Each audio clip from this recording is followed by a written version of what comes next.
And here we go. MJ Morning Show. MJ here with Fester and Roxanne and Froggy. And well, I'm kind of excited today. I've been informed that Hal Herman's going to roll in later this morning with Hal Herman headlines. So, Froggy, any insight? I know there were some big stories, like the Britney Spears book comes out today. You know, we already had some leaks, some interesting little deals that have come out on that, but I'm sure there's going to be a whole lot more. Hal Herman, you think going to take on Britney Spears today? Any chance? I don't know. We'll see. I haven't talked to Hal this morning yet, so we'll see when he gets here. Why are you all depressed sounding? You sound all... I'm not. I got a knot. I'm trying to work out a knot here. Where's your knot? Oh! I thought like a knot in your back or something. Oh, I have those too. Yeah, because I mean, yesterday you concussed yourself by slamming your head into the, I guess the top of the door in your new truck, which you still love. Are you still driving aimlessly because you love the truck so much? Well, yeah, it is very fun to drive a nice truck like that. So I love it. Froggy's knot is in his headphone cords. God darn it! What do I do? Well, how about you don't take your headphones home every day? How'd that happen, Mike? Look, hold that up to the camera. I mean, that is like the worst. You know the old telephone cords at the house where, did anyone have like a grandma or a mother that had the kitchen phone that had like the 30-foot coil cord? Yeah. That, while they're cooking dinner or whatever and they're running around the kitchen, they've got the telephone attached to their ear. They're crooking their neck. It's that whole, hey, let me grab the regular landline here. And they're kind of like,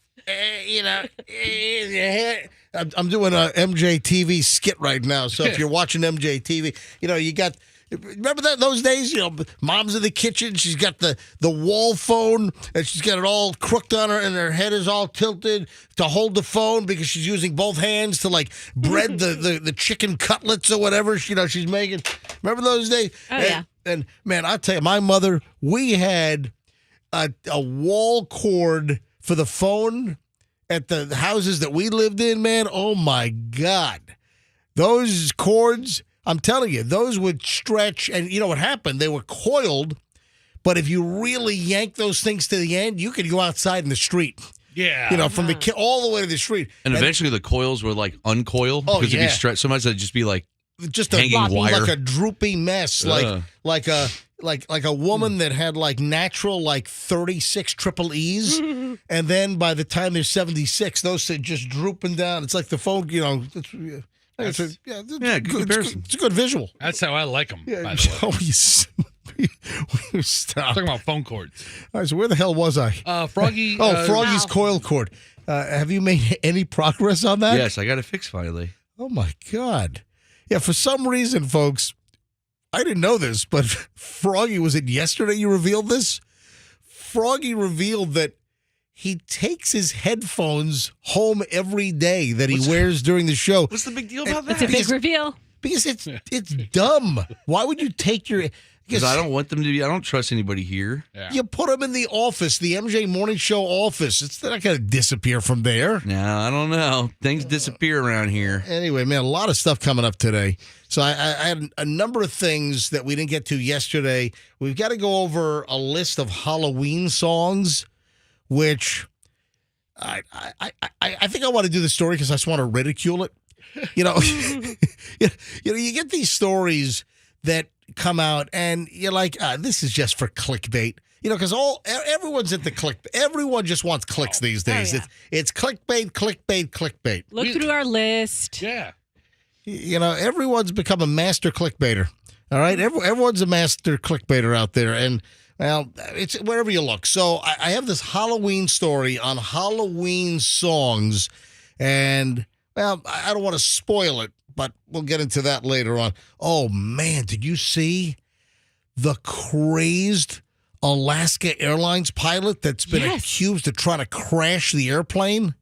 What was that about? I sent you that story. Well, everyone did. I mean, it popped up in my news feed at like 12 noon yesterday. Do we know why he did it? No, you sent the story. I think Fester sent the story. Legally Blind Mike texts me at like 3 o'clock yesterday. MJ, did you see this? I'm like, I didn't break his heart and say, yeah, I saw it a couple of hours earlier. Yeah, I did. And then he says, hey, if you do it, can you mention me that you got the story from me and give me credit?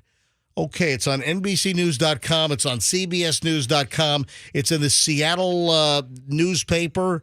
Yeah, okay. It's everywhere. All right, listen, Legally Blind Mike, I love you. You broke the story. You were on the flight. Hey, you're breaking his heart now. You're best friends with the crazed Alaska Airlines pilot that tried to crash one of their planes on Sunday night. It is a freaking nutso story. Now, he wasn't the captain, and he wasn't the first officer.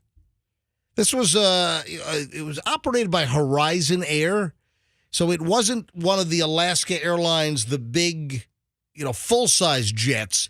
This was an Embraer. It's a commuter jet, so it's like the feeder commuter for Alaska. And the planes are all painted as Alaska Airlines, but there's like a little Horizon. So Horizon is one of those commuter carriers that is a feeder to the big airlines. Like, what do we have? We have like SkyWest and like Endeavor. So you have various, like you fly like Delta Connection or whatever. You've got the feeder commuter jets that feed to the larger airlines and the larger airports. And this thing, this is an Embraer 175. It's a very common commuter jet. It's a decent-sized airplane. There were at least 83 people on board because the dude has been charged with like 83 counts of attempted murder. Just a crazy story. So, did you hear what I said? It wasn't the captain. It wasn't the first officer. It was the pilot who was riding the jump seat. Exactly. It was a jump seater. And if you're an employee of the airline, whether you're a flight attendant or whether you're a pilot, and let's say all the seats are full on the airplane, or if you want to, you can request, hey, you mind if I jump seat, sit in the cockpit? That's just, totally customary. Happens all the time, every single day, thousands of times, whatever airline. And this dude is just a passenger in the jump seat in the cockpit, and he tries to shut the engines off mid-flight at cruising altitude. This guy had some kind of a mental episode. All right, so speaking of mental episodes, I think I mentioned the Britney Spears book comes out, so I think Michelle gets her copy today. My wife ordered a Britney Spears book from Amazon. Yeah, why not? All right, just getting rolling. It's going to be a busy Tuesday here on the MJ Morning Show. I encourage you to listen to the whole damn thing. Listen to the whole program. I was kind of doing some vocal fry there. What do you think of our vocal fry? I know that Roxanne loves the vocal fry. Yeah. It's really good. All right, just getting rolling here. 6:08 MJ Morning Show back in minutes. Q105. Pat, what's up? Well, here we go.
MJ Morning Show, Q105, 620, exactly Tuesday morning. So Roxanne has a bit pitch. She's going to pitch a bit. And pitch a fit, too. Well, if you don't that was my bite my bit. That was the whole kind of Yeah. thing there. Right? So Roxanne has a bit pitch. We'll get to in a minute. I'm a little. I know what it is. I'm a little unsure, but you know what? I'm going to turn this into a democratic process, and we can all vote on whether we like Roxanne's bit pitch. And this is for today. This is like for something to do during one of the segments on the morning show today. Hang on. We'll get to that here momentarily. First, though, Froggy's all groggy. Froggy's all, just takes him a little time to wake up. You want to see Froggy perk up immediately? Oh, it's impossible. I'm exhausted today. Nothing could perk me up. A guy found a 1981 DeLorean in a barn with only 977 miles on it. Great Scott!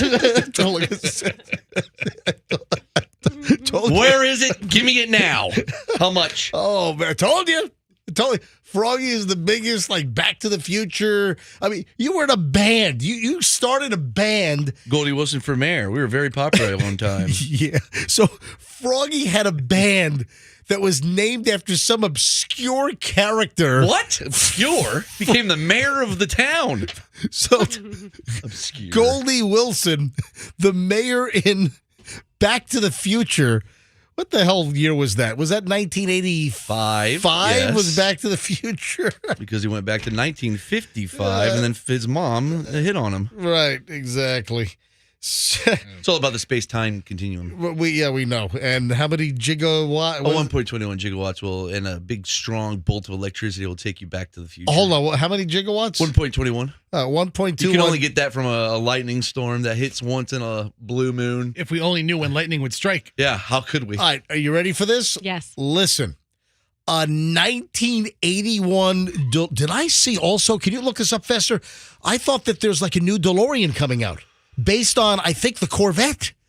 Because remember, the old DeLorean, I think, was built with a lot of Volvo parts. If I'm not mistaken, I think it was. Hold on. So we'll go over this in just a second. First, though, here are the deets. All right. 1981 DeLorean, which is that stainless steel, gull-winged vehicle. It was found in a Wisconsin. It was found in a Wisconsin barn, original tires, and just 977 miles on the odometer. How the heck is that even possible? Mike McElhatton, who's a business owner, specializes in repairing DeLoreans, didn't think much about a call that he got until he learned that the car had less than 1,000 miles on it. The original owner was identified only as Dick. That's true. Yeah, okay. We got a lot of Dick on today's show because we got the whole Elon Musk situation. Do you know what's going on with Elon Musk? No. You don't know? I have no clue. Fester, you know. I do. Yeah, Fester gave me a ride in this morning. So Fester and I talked about Elon Musk and the whole Dickopedia situation. Man, that guy is... Oh, that was real? Dude, it is real. What's the matter with him? Exactly. That's the point. What does he do? He's like me. What is the matter with... He's erratic, irrational. What is wrong with Elon Musk? He's got mental problems. I'm telling you. Something's going on with this guy. All right, back over to the DeLorean. I don't want to get sidetracked. The original owner of the DeLorean was identified only as Dick and stored this DeLorean from 81 in a barn. The body was covered with dust. It had all kinds of, rodent crap, rat droppings all over the car, but it was in pretty decent condition. Original tires, something about a blue oil filter. I don't know what that means, but I guess if you're a DeLorean expert, I guess you know what that means. So this dude said it's a time capsule in perfect condition. It's unbelievable. So the minute I saw this, I'm like, holy schmoly, man, Froggy, if Froggy's in a coma, if I mention this, Froggy's eyes are going to go boing, and his ears are going to perk up, and it just happened. You know those guys who have that one and they rent it out? It's an exact replica. Hold on, what? There's a couple guys who rent it out. They have a replica Back to the Future car. Oh, kind of like I did a replica Bluesmobile. But they right? rent it out to like parties and stuff. They Yeah. park it out in front of parties. I think we should do the same thing. Let's get ourselves a total replica MJ Morning Show vehicle, Back to the Future. What do you think? DeLoreans were manufactured in 81 and 82, and that's when John DeLorean's company, DeLorean Motor Company, DMC. Does that have something to do with drugs? I guess, yeah. John DeLorean, didn't he get like caught up in some cocaine scandal? Yeah. Hey, Fester, bring that up, because that's interesting stuff here. So, Froggy, I don't know what the story is, but if you want to. If I just didn't get that new truck, I could have invested in the DeLorean. Exactly. So they only made the car for 81 and 82. Only about 9,000 of the cars were made. They originally planned on making 25,000 cars a year, but they went into bankruptcy. But there were like warehouses with parts that were loaded, and these owners can still get parts today It's amazing. for some of these cars. Now, as far as Dick's car, they say the car could bring up to $85,000. But this dude that was turned on to this barn find, that's a thing. That's an actual term, barn finds. Did you know that? Yeah, it's I mean, like there are YouTube videos. They were like, we have a new barn find, and that's it's like American Pickers. yeah, exactly. And you go to a place, and some old dude or Mind if we pick your stuff? someone's grandfather had like a bunch of cars stashed in a barn, and it's like, oh my God, it's an original Shelby. It's a barn find. And look at this Coca-Cola sign over here. How much? Yeah, how much do you want for this barber pole? $25. Oh, I can't do more than 15. All right, 16. Okay, I'll take it. Deal. So when you think of Back to the Future, Froggy, what's like the song that just resonates? Well, Power of Love. Oh, absolutely. That's it. That's all I want to hear. And did you know that his band, when they auditioned, his band name was the Pinheads? Did you know that? And did you know that? Whoa. Whose band? Michael J. Fox in the movie. They were the Pinheads? Yes. And he auditioned to be in the school play. And guess who one of the judges was? Who? Huey Lewis. You can see him in the Oh, that's movie. right. Huey Lewis does have a cameo. Yeah. But my favorite part of the Power of Love is the Tower of Power and the horn section and the nice little opening stab of. That's it. That's all I need to hear. That's all I need to hear. All right. That's all I need. Okay. All right. So Roxanne has a bit pitch. So Roxanne, Not to be confused with a pit bitch. why don't you pitch a bit? Okay. Go ahead. Let's have an early little thing here, and why don't you pitch a bit right now on the You MJ Morning Show? sell us. Now This- we're going to decide. We will decide whether we think this is. I'm a little on the fence. All right, because This, it's this very, is like Shark Tank live for radio segments. All right, Rox, what is your bit you want to pitch to do on the show later on today? Well, if you look back historically at some of the most fun bits, get the room going, get everybody happy, get the listeners happy. Obviously, Hal Herman is there at the top, and of course, Cajun Fester. All right, but something that gets us all on our feet, dancing. So we did a little. Get on your feet. Was that like Gloria Estefan or something? Get up and make it happen. Yeah, exactly. And we did a little thing a while back where we did dance face, and we all demonstrated like what our dance faces look like, and it was fun. It was like a go around the room and do our thing and describe to the listeners or watch it on MJ TV. And it was a lot of fun. This is a How good did- pitch. How did Dance Face come up? It was just an old guy who used to work with us named Coop. And he and I were talking one day about how when you're in the club, you get a certain kind of face going and you don't even realize it. Yeah, like kind of a little, some people do duck lips, some people scrunch up. Yeah, a little scrunchy face. What's Yeah. his name? Shoop? I don't remember this. Yeah. I like the scrunched up mouth look like you took your dentures out. That's Yeah. Let's get gummy. that's That was one of my favorites. You can see it if you go to @Roxanne Wilder on Instagram. oh wow. You can see that clip up there. Scroll down 3 years. What? Yeah. So, all right, so what is your new? The I only have new- 30 seconds here. The new one is a test. right. It's a test to see if you're old or young. So I'm going to hypnotize you. I'm going to put you back. I don't know. Let's go back to like the early 2000s-ish. Picture you in a club and you're dancing on the dance floor and you have to dance. And if you do this one thing, it means people judge you, i.e. Gen Zers, judge you as old. So a certain dance move indicates that you're old. Yes. I don't dance. The Running Man? So I would have to recuse myself because I don't dance. Well, We're guess going to what? dance. I have clips of you dancing What's on my that? phone from Froggy capturing you doing Oh, your. yeah. You dance. You absolutely I dance. did you some dance, you goofy sing. You did thing. the Grease Lightning dance. I did a goofy thing on camera when you did some story. But all right, what was that machine? Remember the arcade machine? Dance Dance Revolution. Dance Revolution. Yes. Yeah.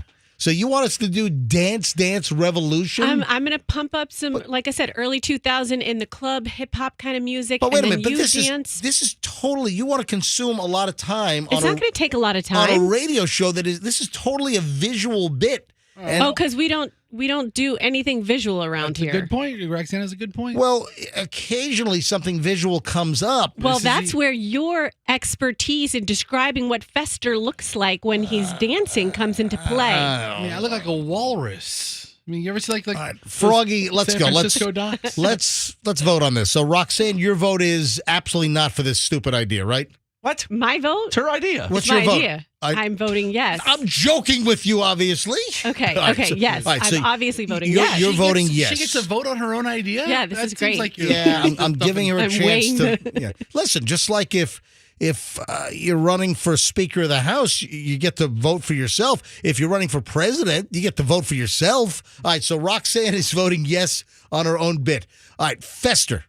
I vote yes also. Oh, jeez. Yes, All right, it sounds fast. Froggy.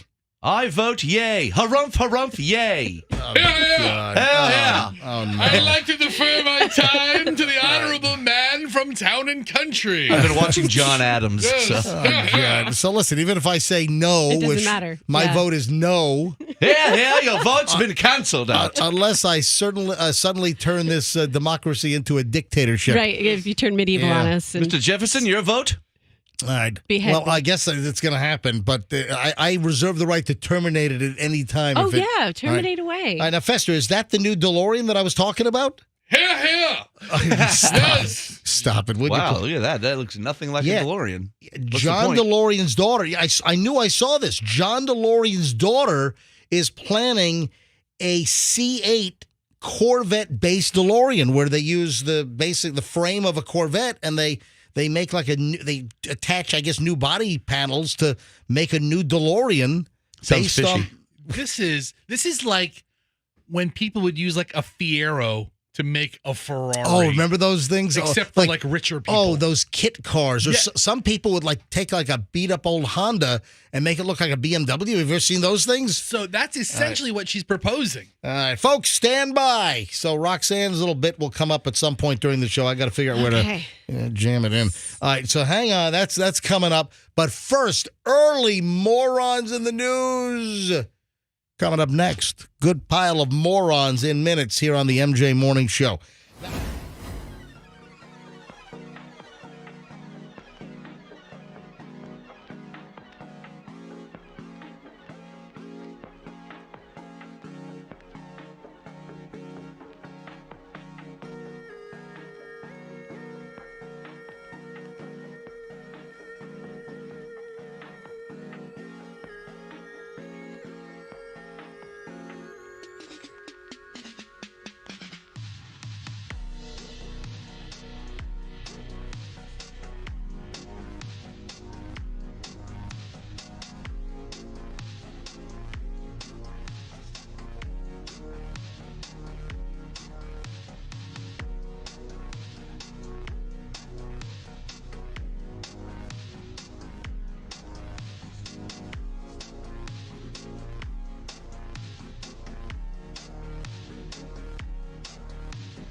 Early morons in the news, 6:42. How did I get so late here?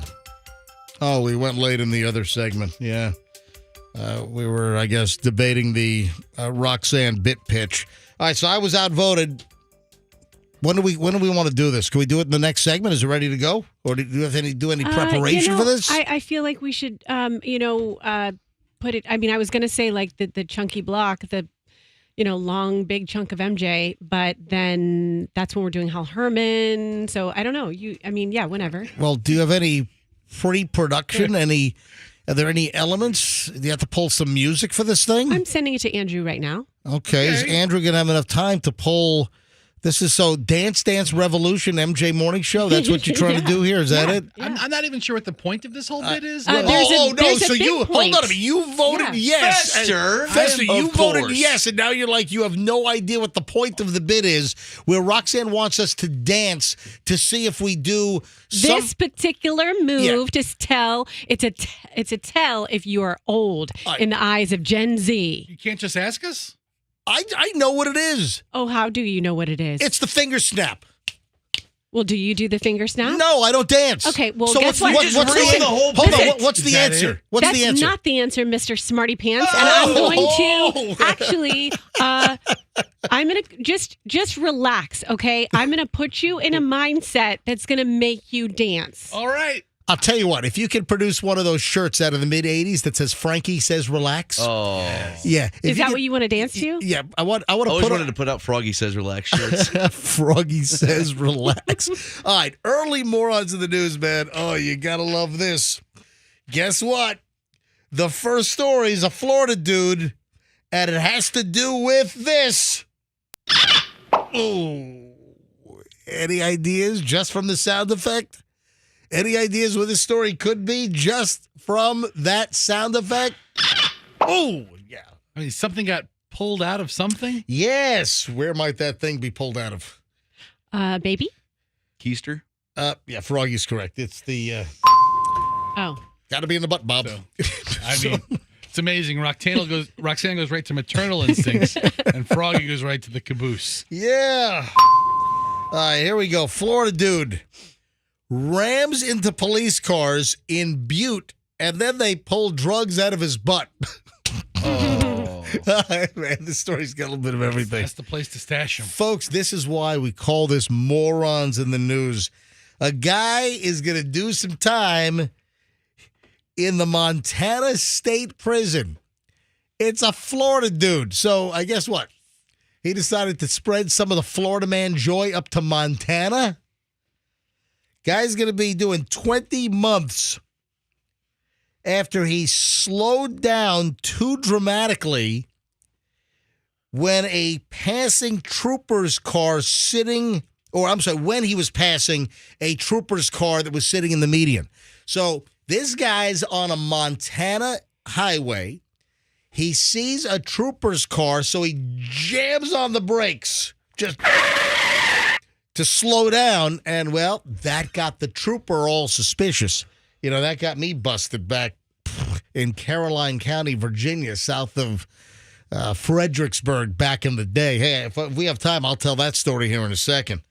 And that guy came up to me and said, boy, give me your right now. I'll let you fill in the blank in just a minute. So this dude is in Montana. He's on the interstate, I-90, near Anaconda.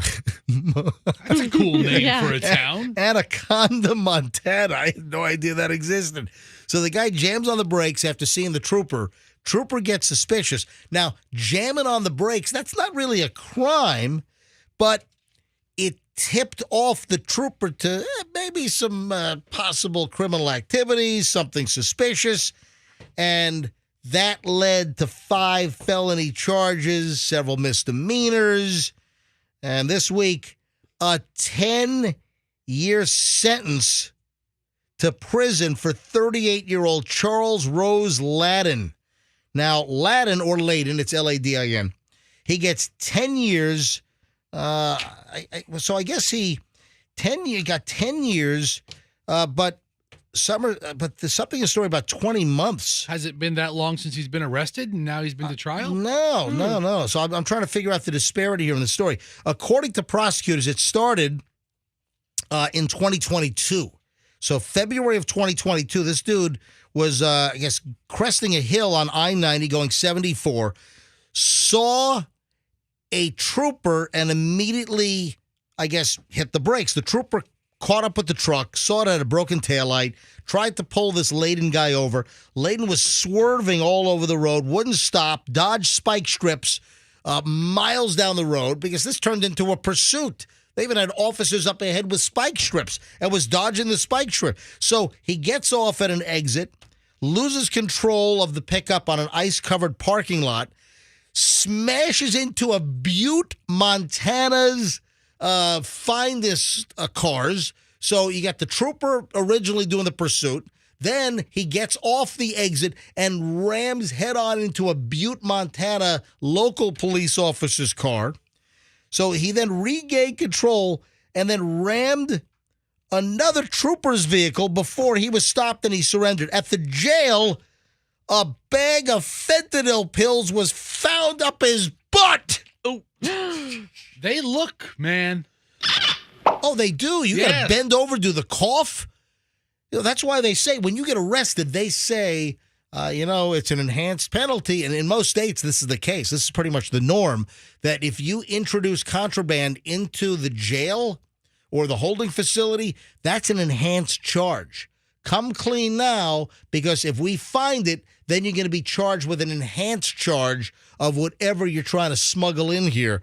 And they found a bag of fentanyl pills up this guy's keister in his anal cavity. And how would you like to buy those things on the street or something? Yeah, he's got some butt pills going on here. Tell you what, man, this fentanyl tastes like crap. Yeah, well, got some news for you. All right, so ultimately he pleaded guilty to felony counts of assault on an officer, criminal endangerment, DUI. Turns out the guy was driving high on meth. Jeez. Man, this guy is, and he's a Floridian. This guy, Layden, is a Floridian, just, hey, representing the 407, representing the 813, the 305, the 904, the 954, the 239, the 727. What's the new Tampa's area code? You know what? I don't even know. I haven't heard anyone with that new area code. We're making a big deal about that. When did that launch, or has it yet? That launched like A year ago I think it launched the 1st of this year. 656. Yeah, Tampa Bay has a new area code, and I know nobody with this area code, the 656 area code. I haven't heard it once. Yeah, I haven't even gotten any calls from it. Anyway, more onto the news. So this guy's got to just, I guess, spread the Florida idiocy up to Montana. Almost as far away as you can go from Florida. This guy is driving on meth, has fentanyl pills all jammed up his butt, smashing into state troopers. And so I just love the fact that he smashed into a Butte cop and he had fentanyl up his butt or up his butte, whatever you want. I tell you what, I don't want to get too late here, but I once did something in Caroline County, Virginia on I-95, was it 295? 295, I think it was, in Caroline County, and I got pulled over in the middle of the night, and he said, boy, I want to have it right now. What did I do? What was my tell? What happened? See if you guys can figure this out. That'll be first up next. And then what was the disposition? Ooh. What occurred? Was boy, you're in big trouble. Was I, or did I get out of it? Hang on. I'll tell the story next on the MJ Morning Show here on Q105. All right, 6:51. Let's talk about your filthy, nasty, dirty carpet.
2 here on a Tuesday morning.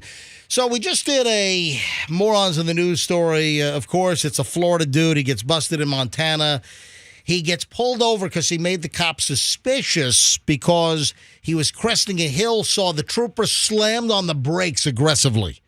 And then the trooper pulled him over. It turned out he had a busted taillight. He was driving erratically. He had meth in his system, so he was high on meth. Then when they took him to jail, he had fentanyl pills in a baggie shoved up his butt. I mean, all kinds of stuff. So this guy's really representing the FLA, baby. I'm telling you, up in Montana. So what tipped the cop off was the fact that he slammed on the brakes. Now, I have a slam on the brake story that happened to me in 1987 or 88. Let me think about this for a moment here. Hang on a minute. 87. If you're watching me on MJTV, you're seeing me just like cringe in pain. I'm okay. Yeah, my right eyeball. What? Yeah, I got a speck of dust under my contact lens, and it feels like you've got like a nail spike being driven into your face. Yeah, I wear the hard. Well, I wear they're hard lenses, but I wear RGPs.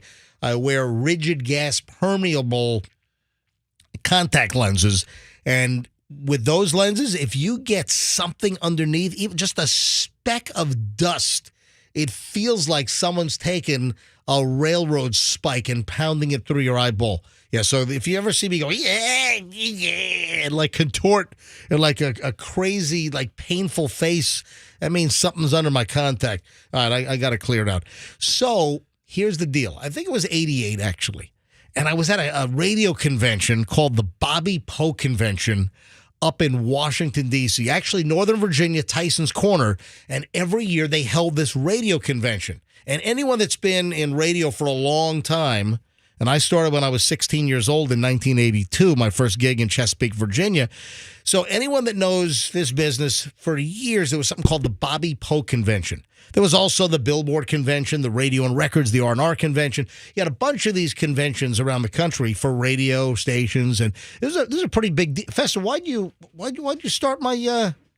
I had it all queued up over there. Oh man, I hit the keyboard accidentally. Oh, dude, come on. That's what we get for sharing a keyboard. I'm sorry. All right. Anyway, so I had some audio queued up, and Fester just ruined it. Damn it, Fester. Just stop. Just leave it alone. Just don't touch a thing. I should take. Just stop. I should take the rest of the day off. Just stop.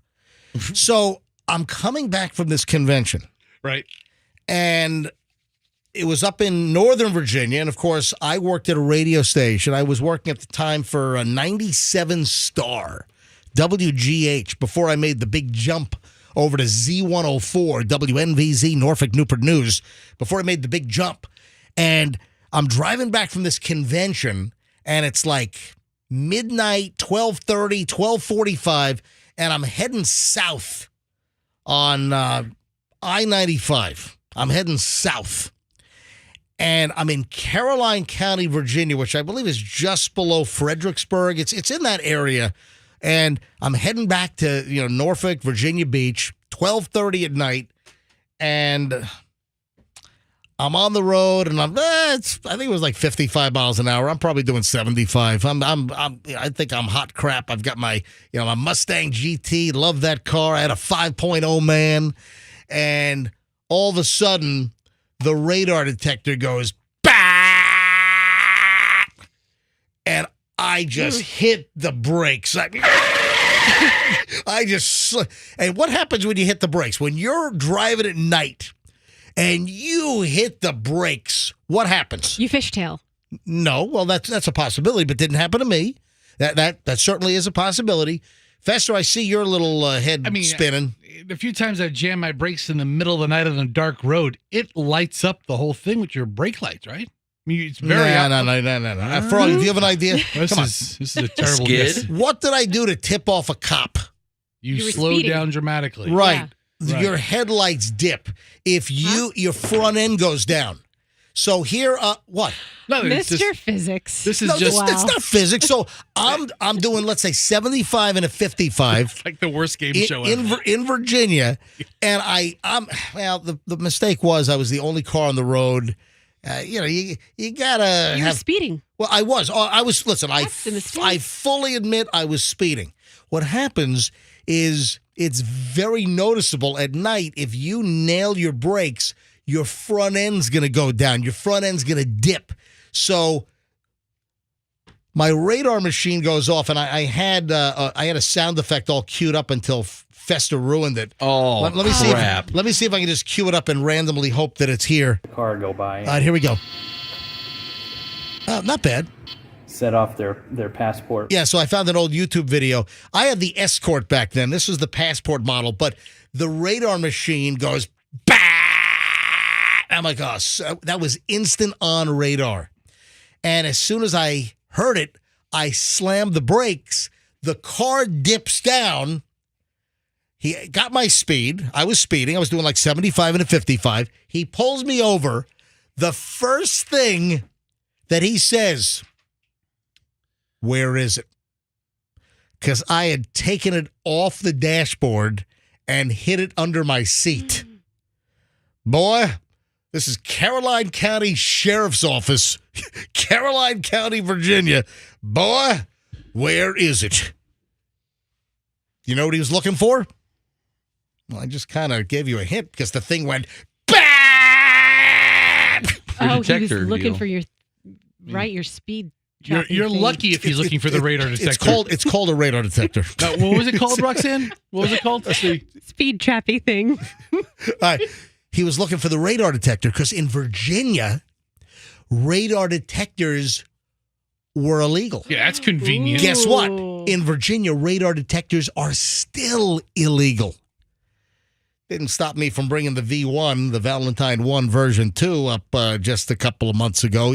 Well, a little over a month ago. Michelle and I were up in Virginia Beach. But, yeah. So when my headlights dipped, I'm the only car on the road. He whacks me with instant on, meaning it wasn't like sending off the signal, miles ahead. He had the thing off, and as soon as he saw the headlights and I was in range, he flipped on his instant on, and then my radar detector just lights up like a Christmas tree. I slam on the brakes, my nose goes down, and he knows immediately. The only way I would have done that is if I got a signal that he was shooting radar at me because I had a radar detector. So he comes to my window and says, boy or son, where is it? Because he's looking at my dashboard. It's not there. It's not on the window with the suction cups. And boy, where is it? And I knew that the jig was up. I'm like, it's under my seat.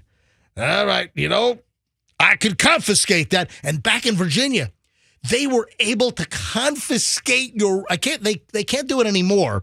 And that changed some time ago. But they would be able to confiscate your radar detector. And he said, I'm not going to confiscate it, but I am going to write you up.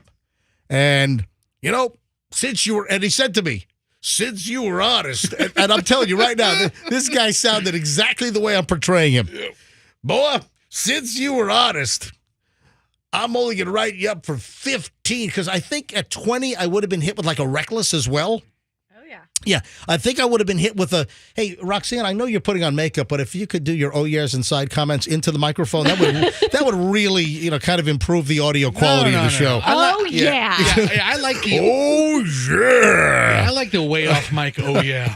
Oh, yeah. Oh yeah. What if the Kool-Aid guy just went, oh, yeah. That wall. Off mic? That just wouldn't quite have the same impact. The wall would never get knocked Yeah, down. never. Oh, yeah. All right. So he says to me, well, you were honest. You immediately fessed up to having the radar detector. I'm not going to take your radar detector, and I'll only write you for 15 over instead of 20, because I think it was 20 in Virginia at the time. That constituted the speeding charge and then reckless driving. So, hey, it pays to be honest. If I had fentanyl up my butt, I would have told him, hey, I got a bag of fentanyl up my butt. As though You'd have volunteered that right after you volunteered your radar detector. Anyway, so that's my story. Hey, I got one more. You know what? I don't want to get too late here. I want to be totally on time today. I have another police story involving a Pinellas Park teacher. Oh, no, you didn't. You pulled out this card. Come on, it doesn't work. Yeah, not a good example for the Chillins. I'll explain coming up in. Oh, do you remember the story that we did a little while ago, maybe a couple of weeks ago? And we did it in Morons in the News, and I think it was out of the Villages. Do you remember the woman that claimed that a Publix employee rammed one of those U-carts? They call them the U-boat carts because it's the flat cart with the big rails up each. Yeah. You know, they stack all the boxes to stock the shelves. Remember the story where the woman was suing Publix because she claimed that the employee rammed the cart into her? Guess what? I like it. Publix is fighting back publicly. So I actually love this story, the fact that Publix is making a counter accusation here. All right, hold on to that thought. We start an hour and 20 minutes of nonstop MJ next. We have to talk about Roxanne's nickname story. This is a very interesting thing. I like this. I don't know about your dance bit. I'm very skeptical on that, but I do love your nickname story that you brought to the table. We will get to that. The Britney book drops today. My wife's copy should arrive later this morning. You know, she ordered it from Amazon. We've got the Maniac Alaska Airlines pilot, which this is a crazy, man, this ought to make your head spin. This ought to really just put a pit in your stomach. And, you know, oh, my God. All right, if you don't know what happened, we'll tell you in just a bit. We're back in minutes, an hour and 20 minutes of nonstop MJ next here on Q105. Stand by. Hey, folks, if you...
55 and boom, just like that, an hour and 20 minutes of nonstop MJ starts right now.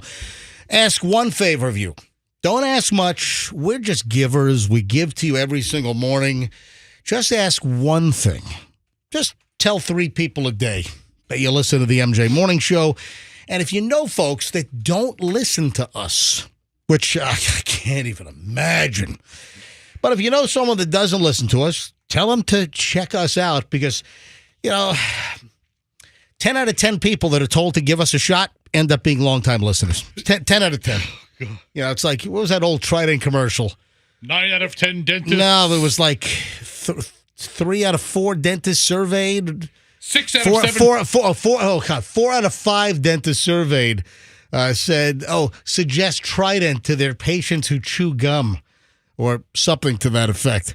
So Hal Herman's coming up in about half an hour, 35 minutes.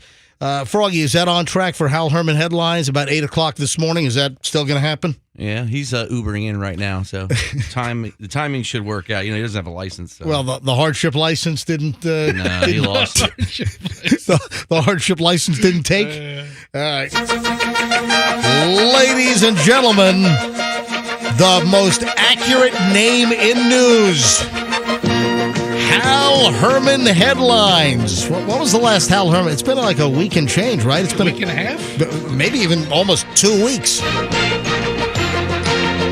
So if you want today's top stories with just pinpoint laser accuracy, it's Hal Herman headlines coming up around 8 o'clock this morning. Hal Herman is on your side. Your side. Tampa Bay's news leader, Hal Herman headlines. More Americans get their news from Hal Herman than from any other source. Oh, yeah. Yeah, what about the CNN slam? Screw CNN. Hal Herman is the most trusted name in news. Well, there you have it. So Hal Herman coming up at about 8 o'clock this morning, a little over a half an hour away. Hey, folks, thanks for joining us. And we treat you every morning at this time to an hour and 20 minutes of nonstop MJ. 0 commercials, 0 music, just nonstop entertainment. All right, a lot of ground to cover. Got to dive in. First of all, this is almost as bad as, do you know who I am? That's like the worst. Do you know who I am? So, out in Polk County, an elementary school teacher, it's not a good example for the kids, by the way. So, a Pinellas Park elementary teacher was arrested out in Polk County and accused of driving with a blood alcohol level over twice the legal limit, which legal limit is a 0.08. However, folks, don't be fooled by that. You can be busted for impaired driving.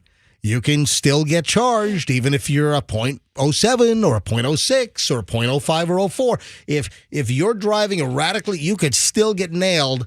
And a lot of people think, oh, no, if I don't blow a 0.08, I'm home free. Not true. All right, but this lady had over twice the legal limit. Elementary school teacher, 52-year-old Leslie Spence was arrested on Friday night out in Lake Wales. Deputies responded to State Road 60. Been over there a million times, just west of US 27. That's a lovely area out there. I remember there used to be, was there an IHOP right out there somewhere?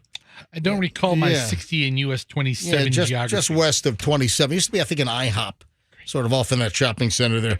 Anyway, someone called to report a vehicle slow moving and swerving all over the place. Yeah, 911, what's your emergency? Yeah, I got an SUV. It's like slow moving and it's swerving from lane to lane. So during the traffic stop, the Polk County finest pull her over, and she had slurred speech, according to the arrest affidavit, smelled strongly of alcohol, eyes were watery, bloodshot.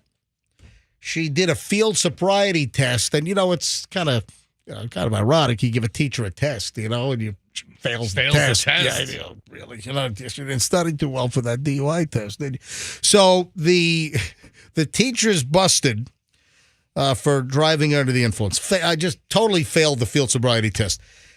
The sheriff's office said at one point, here it comes. This is like the do you know who I am? At one point, Spence told the deputy, quote, "My father's a lawyer and he's going to sue every single one of you." That's right. That's exactly how you handle that. That's going to really go over well. Yeah, that's going to scare. Oh, ma'am. Okay, you're right. We're sorry. All right, we're going to pretend this never even happened. Just get in your car all liquored up with your watery bloodshot eyes. Ooh. Continue to go slow and weave and swerve. Just go right ahead. Sarge, she said her father's a lawyer. And he's going to so- sue our asses off. Sorry. Yeah, you know what? We don't need this hassle. We don't need this. Let's just let her go. She only has another hour and change back to Pinellas Park. That's it. You know, just listen. Man. Anyway, I'll sue every one of you. My father's a lawyer. Blah, blah, blah, blah, blah. Anyway, she did 2 blows, and one was a .213, and the other was a .214. And, of course, twice would be a .16. So, I mean, she must have been smashed. And, of course, Grady Judd weighs in, as he should. And Grady Judd said, "Children learn from adults and educators. So if you fall under both of those categories, it is imperative that you're setting a good example. Since Miss Spence failed to do that, we're going to use this as a teaching moment." I love Grady Judd's words. "Don't drive drunk. It's dangerous and you'll end up in detention at the Polk County Jail," said Sheriff Grady in a press release that I'm holding right here. Yeah, so Spence teaches 3rd grade at Skyview Elementary in Pinellas Park. And that's what we have at this point. But, yeah, don't pull "my father's a lawyer and he's going to sue you guys." That's not going to work. That's just as bad as, "Do you know who I am?" I wish my father was a lawyer just so I could drop that line. All right, then the Publix follow-up. Now, we did a story, I think a couple of weeks ago. It was early Morons in the News story, and it was from the Villages, which is Florida's friendliest hometown. So from the Villages, a woman claimed that a Publix employee rammed one of those U-boat carts. Now, when you're in Publix, a U-boat cart, it's the flat, like, wheeling trolley with then the metal bars go up on each end. So it looks like a big U, and that's where they have, you know, all of the boxes of food and, you know, dairy products, whatever. It's a U-boat platform truck. Oh, look, Fester found one on the U-Line website. Oh, look, the U-boat platform truck in green. It's a 16 by 60 inch. Is there a price on this? You can buy one for $295. Oh, and if you buy 2 or more, there's a quantity discount, $285. Ooh la la. Yeah, it's a nice looking U-boat cart. Also available in red. Oh, in red, is the price the same? Yes. Yeah, it is. All right, so the price is the same. Are there any other colors available, or just red and green? Red and green are the two currently available. Very Christmassy colors. However, Publix opts for the green because the green kind of matches the green that Publix has in their logo. Right. Yeah. And the Bloods use red. All right, so here's the deal. Publix is now accusing the woman, the villager from the Villages, of voluntarily, like, throwing herself in front of the cart so she gets hit. So I like the fact that Publix is kind of slamming back. Do you know an operation like Publix with hundreds of stores and millions of customers in and out of that place on a yearly basis? Man, they see everything. I mean, are there legitimate things that happen?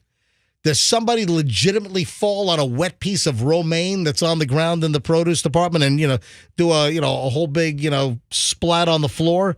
Something like... Oh, absolutely. It does happen.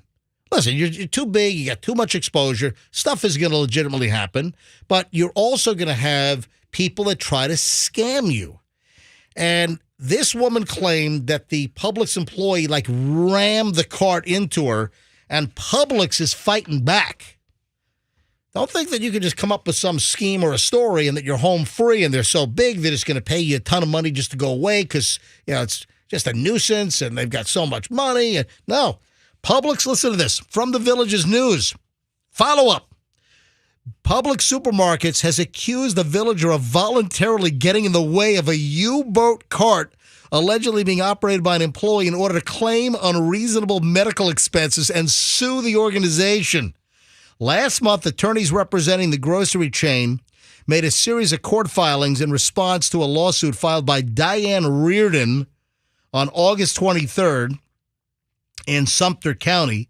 In its affirmative defenses, the company claims that Reardon's negligence was the sole proximate cause of any alleged injuries and damages that she sustained. The company says Reardon knew the existence of the danger and voluntarily exposed herself to the alleged danger. All right, I need to see the videotape on this. I don't know if they have it. Every aisle has a camera down it. Every aisle, you think? Yeah, look at the end of the aisles. They have Well, cameras. then it would be up to her attorney to subpoena that footage if it still exists. Hey, preserve. Was she hit in the front or the back? The danger complained of in the complaint was an open and obvious condition which was readily apparent to the plaintiff or any other person on the property, was known, foreseeable, and readily detectable. So they're claiming that she did not get out of the way of the cart or that she deliberately got in the way of the cart in order to get hit. Listen, there are people. I don't know if this Reardon did this. I'm not going to convict her. I'm not going to say that she is liable for her actions or not liable. I don't have enough information to say whether it was her fault or Publix's fault. I don't know. I just don't know. What I'm saying is Publix is claiming that she deliberately got in the way or she had the reasonable ability to get out of the way. And listen, I kind of like if they have the goods on her. And listen, this is a qualifier. If they have the goods on her that she's pulling a scam and a wambuki and they're trying to say, we're not falling for that, we're not going to give you a pen. If that is the case and she's making it up, then I applaud Publix for going after it. I just don't know what really happened, but we've given you both sides of the story here. Yes, where you can get both sides of the story. Fair and balanced news at the MJ Morning Show. Yes. Why are you being a wise No, ass? I'm being serious. We're fair and balanced news. You're not being serious. You're being a wise ass. We give both sides of the story. Right. Yes. Where The news company comes says first. that any alleged dangerous condition could not have existed for a significant or sufficient length of time because the company regularly and adequately inspects its stores for any defects, perils, traps. Traps.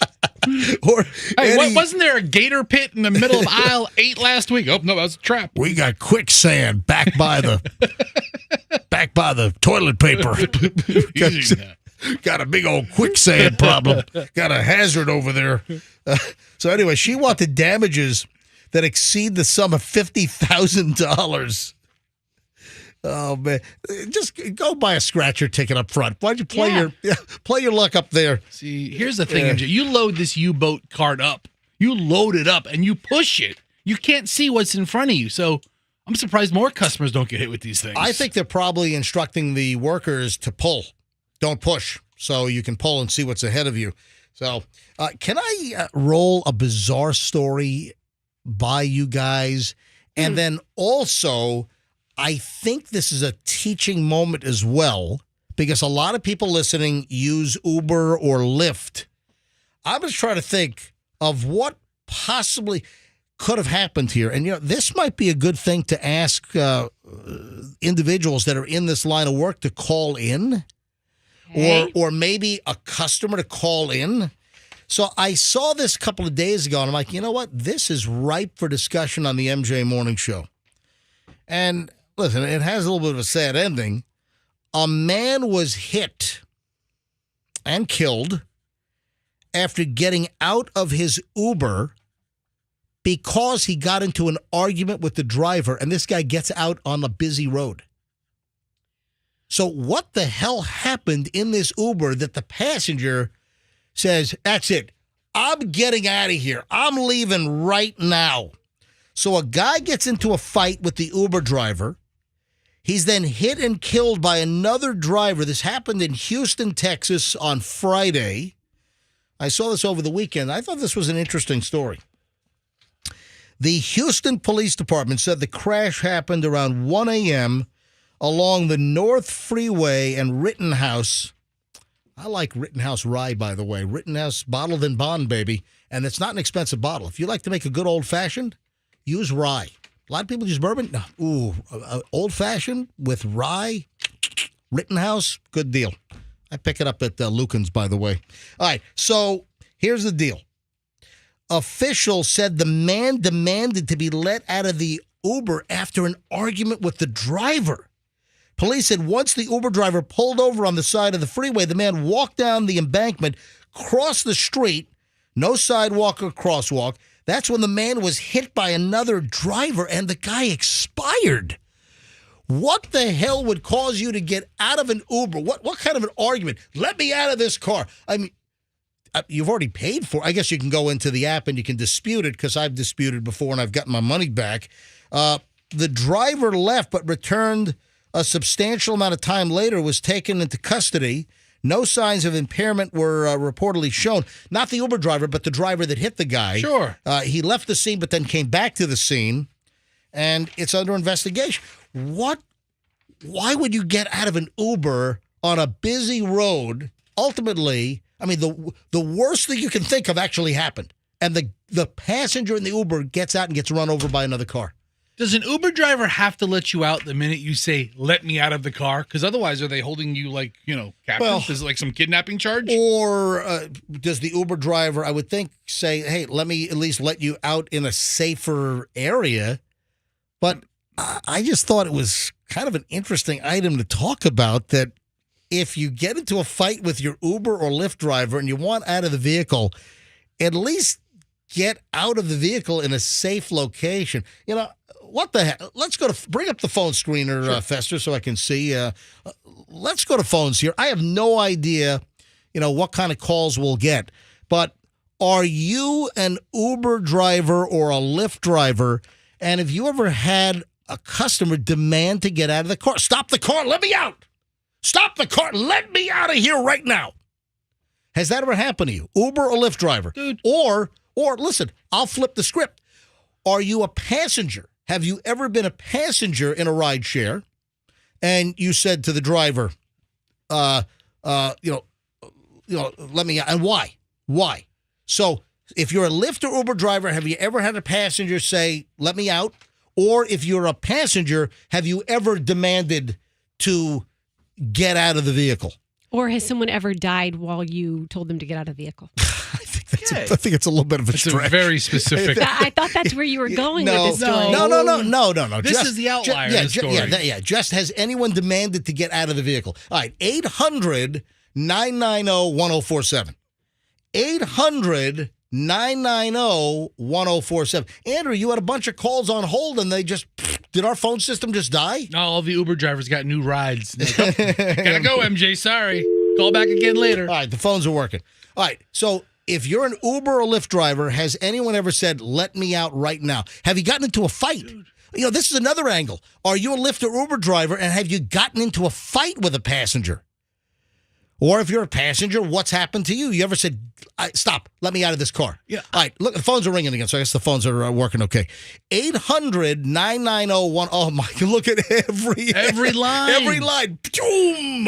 All right, 800-990-1047. And every freaking line like I'm giving away like Billy Joel tickets right now. MJ, if I'm an Uber driver, somebody's getting lippy and they say, let me out, I'm stopping immediately. Get out. Forget it. Let's go to phones. 800-990-1047. Wendy is first up. Wendy is in Virginia. Let's see what Wendy has to add on this. Wendy, welcome to the MJ Morning Show. Hi. Hi. All right, so Wendy, what's the story? Okay, I've ridden in a couple of Ubers and a couple of Lyfts, and some of my drivers were great. I mean, we carry on, generalized conversations. It's wonderful. There were some that they would get into political or, weighing in on the transit, all that stuff. And the only thing I could see is maybe it was something like that, where the driver got in, throwing out his opinion, getting belligerent, rude, and the passenger was either pro or, the opposite of All what right. the driver Yeah. was. So maybe they got in some kind of Yeah, confrontation. some type of political discussion. Yeah. Who knows why the Yeah. person left the vehicle? Right. We could speculate about that all and day. All right, but what is your experience in this? I actually had a driver that got very, very belligerently rude on the conservative side of a conversation about a lot of stuff going on with the LGBT and all of that. And I was like, "Look, dude, I'm not gonna talk about this with All right, you. so I don't care about your opinion." so you asked to get out of the car? Yeah, pretty much. I said, "You know what? We're close enough to where I gotta be. Pull over to the side of the road. I can walk the next 4 And it blocks." sounds like you did not get run over. So thank you for the call. I appreciate it. Michelle is in Brandon. Hold on. Go to Wade first. Yeah. Wade from Two College Brothers is Wait a calling second. in. Oh, good. hold on a minute. Wade, the CEO of Two College Brothers, is calling in. What is he on, 4? Wade, by the way, hey, Wade, your guys did a great job picking up my parents' furniture and bringing it to my house yesterday, so thank you very much. Well, thank you. This is actually totally unrelated, and it happened on Saturday morning, actually, probably about the time they were picking up that furniture. I had flown into Atlanta, and I was Ubering to the trade show for the franchise trade show that we were going to. Oh, that's right, because you guys are working on franchising Two College Brothers Moving and Storage all around the country right now. Yes, exactly. And we were going to a trade show, and so I'm on a 20-minute Uber ride from the Atlanta airport to Cobb County, whatever, convention center, and we hit the interstate just gets shut down. We're stopped. Notorious Atlanta traffic, and I'm sitting there, and we sat there for 30 minutes in park, and I have 20 minutes to get to this trade show. So I told the Uber driver, "Can I just get out and walk to the closest exit and call another Uber?" And he goes, "Hold on, wait a minute." And he does a complete 180 and drives against the traffic in the emergency lane and goes into oncoming traffic on the on-ramp and cuts across and gets me to the trade show with like 5 minutes to spare. Oh my God, it's like a stunt driver. It was Uber stunt driver driving like an episode of Chips or something. Yeah, I think he broke a few laws, but he got me there on time, so that was cool. Yeah. Oh man, that's crazy. Wade, good story, buddy. Thanks. No problem. Have a good one. Here's Michelle in Brandon. Michelle, sorry, but the big advertiser on the show knocked you to second place here. Michelle, go ahead. Good morning, guys. Love you guys. Love you too, Michelle. Thanks. Go ahead. So I'm waiting for my Lyft driver, actually, and he pulls up, and I already knew it was going to be a bad experience because, number one, he's got his music blasting, and he's just like, whatever. So I get in the car, and I'm like, okay, you going to lower the music? No English, okay? So I'm like, hello, excuse me. So, and not to mention that the car smells just like he smoked a blunt. I'm like, what the hell is going on here? Wait a minute. So the car reeked of marijuana? Oh my God. It was just like, my clothes already absorbed all the weed that he just smoked. So I was like, sir. Your hair follicles are going to test positive now. All right, go ahead. Oh, yeah. I was like, excuse me. Hello. Are you listening?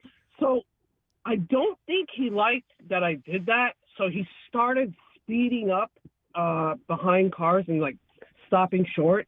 Like, Yeah, but listen, Michelle, you shouldn't have made fun of his language. If English is his second language and he's from a different country, he's living here now. Yeah, probably not the right card to play. But go ahead. Well, I was only trying to get his attention. All right. The music. So then he starts speeding up and slamming on the brakes to like throw you around in the back. Pretty much. So guess what I did? He stopped because there was a lot of traffic, so there's really nowhere for him to go. And where was this? What road? Yeah, but this is on Bloomingdale. I'm like, I'm out. I jumped. So here, see, this is a hasty move, and a guy got run over after getting into some kind of argument with the Uber driver and got run over in Houston on Friday. Oh, God. That's why we did the story in the first place. So listen, Bloomingdale, that's a busy area out there. You could have been run over. thankfully, he was at a dead stop. So I was like, I am not riding with this guy. He's not listening to me. Yeah, I'm glad he was stopped. That you didn't decide to open the door and do a tuck and roll out at 45 miles an hour out there. Good Lord, no.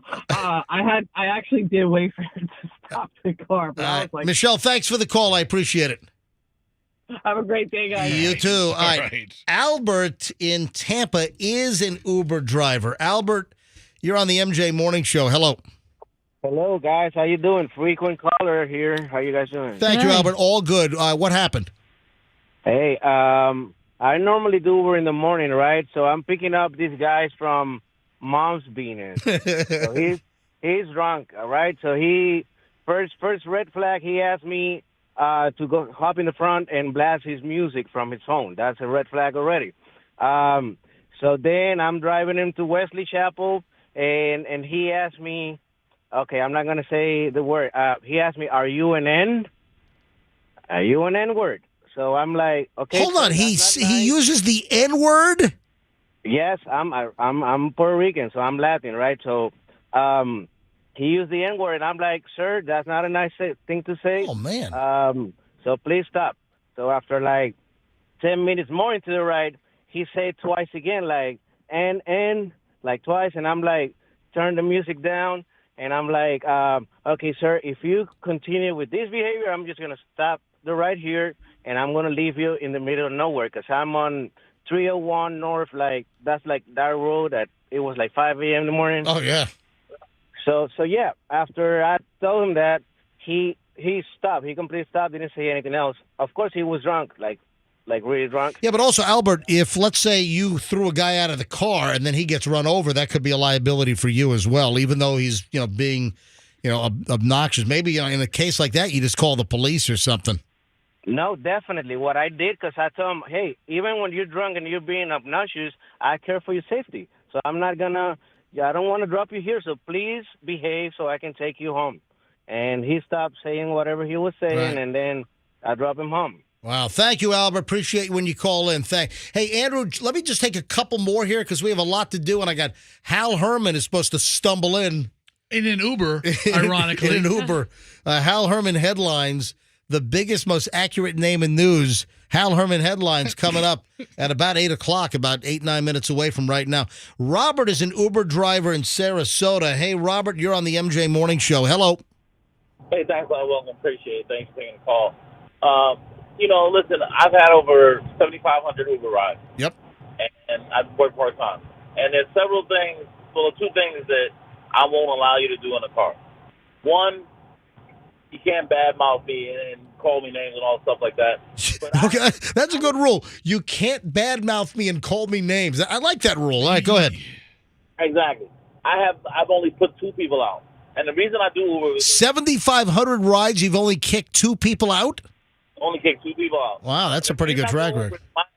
My nephew was killed by a drunk driver. And I started to do Uber after that because I felt that it's not good to have drunk people on the road. So basically, if you're in my car and you're drunk, I let you get away with a lot of stuff. As long as I get you home and you're not out there wandering around or something like that, because you could get hit by a car because you're drunk. Yep. Don't let people out on the wrong side of the road, stuff like that. Stop that. But when you start bad-mouthing me and stuff like that, I'm going to put you out. There you go. Robert, thanks for the call. Robin in Tampa.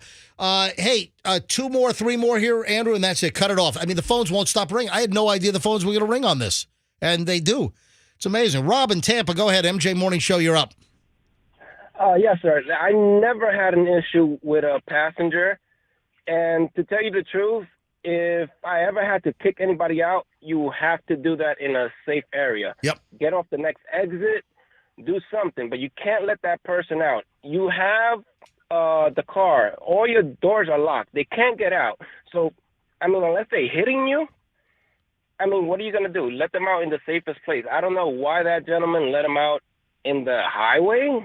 Come on. That doesn't make any sense. Yeah, I fully agree. I'm sure there's going to be some liability there, but also pretty dumb to get off on a highway and then run across traffic and get run over. Robin, thanks for the call. Drive safely. Steve's in Tampa. I'll take Steve and Sean, and that's it. Tell the other callers thank you, but I got to move on. Steve, you're on the MJ Morning Show. Go ahead. Yeah, hey, buddy. Albert pretty much said what I was going to say, because there's a liability when they drop you off. Sometimes I've seen videos where Uber drivers get upset and kick them out, and it could go that way. You know, he didn't had an argument. He might not have asked to get out. He got kicked out. Yeah, and I'm sure this happens. I'm sure there are plenty of stories out there, and we just have to have an Uber driver or Lyft driver that's listening and wants to tell the story to call in. But I'm sure there are tons of passengers that get thrown out. Steve, thanks. All right, last call, then we move on. Sean, Brandon, you're the final say on this. You're on the MJ Morning Show. Hi.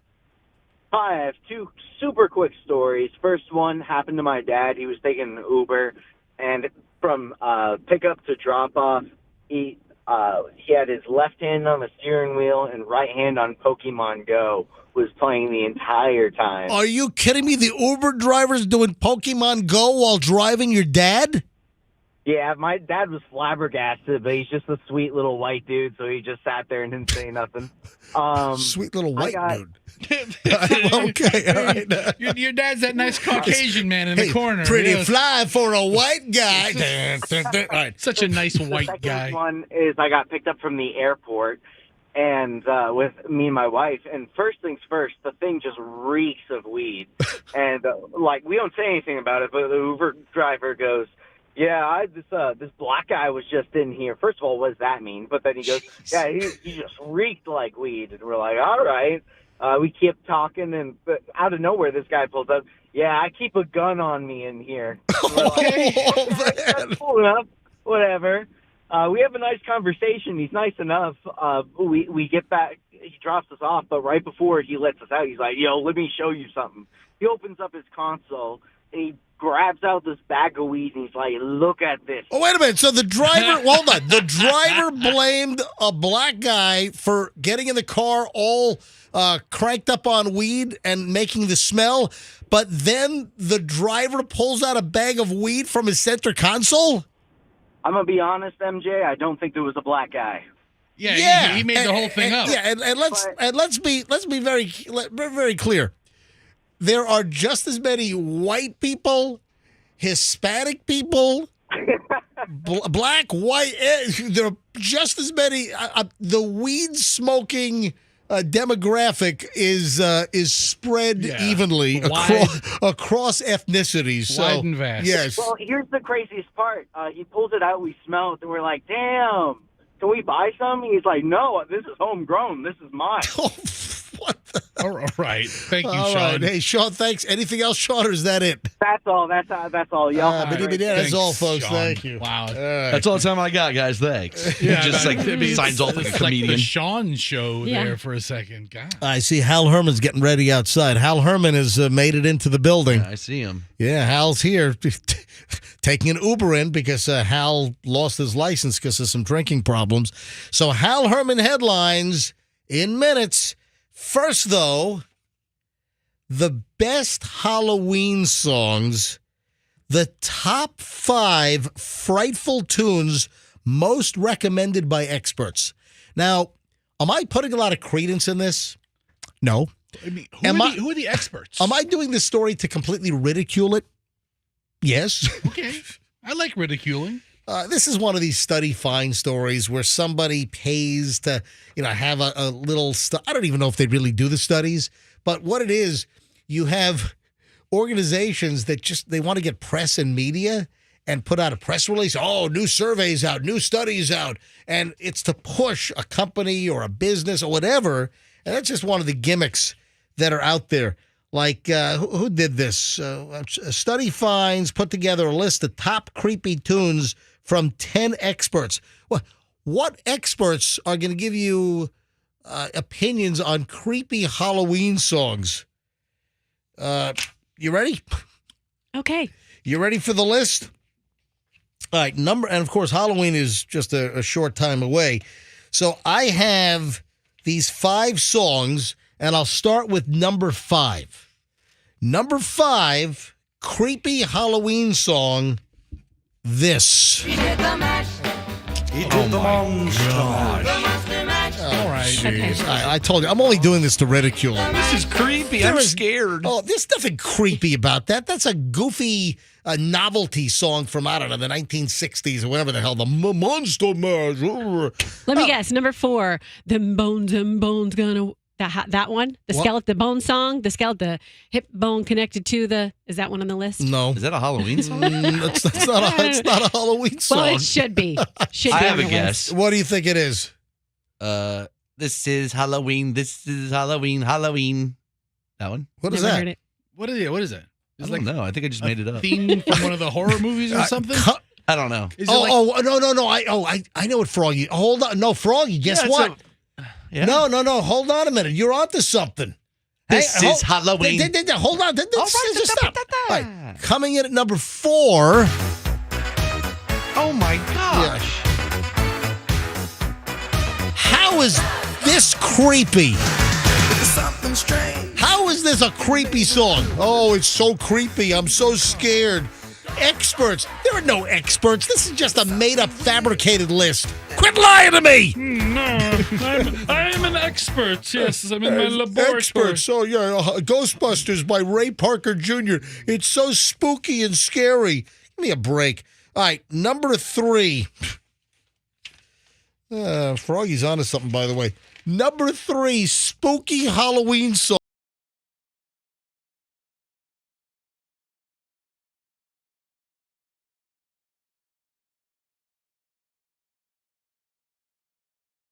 Jackson. oh, Yeah, really? Michael Jackson singing the hook. Yeah, that's Michael Yeah. Jackson in the song. He's in it. He's featured in it. That's Rockwell is doing the lead. Lead. Michael Jackson's in that song. He is. Michael He Jackson is. sings the hook of that song. Oh, that's right.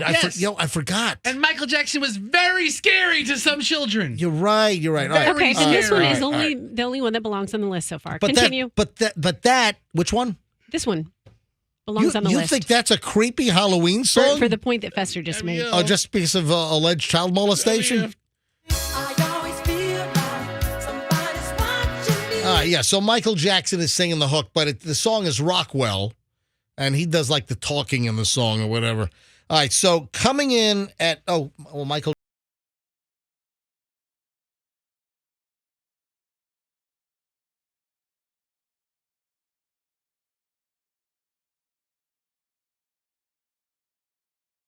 It's not a creepy sounding song. All right, the video might be creepy, or the voiceover from what's his face, Vincent Price, going the funk of 40,000 years, and Is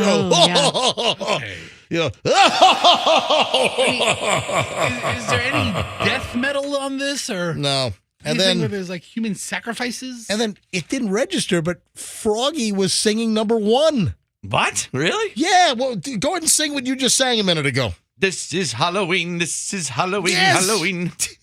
What? That's the number 1 creepiest Halloween song. This is crap. Is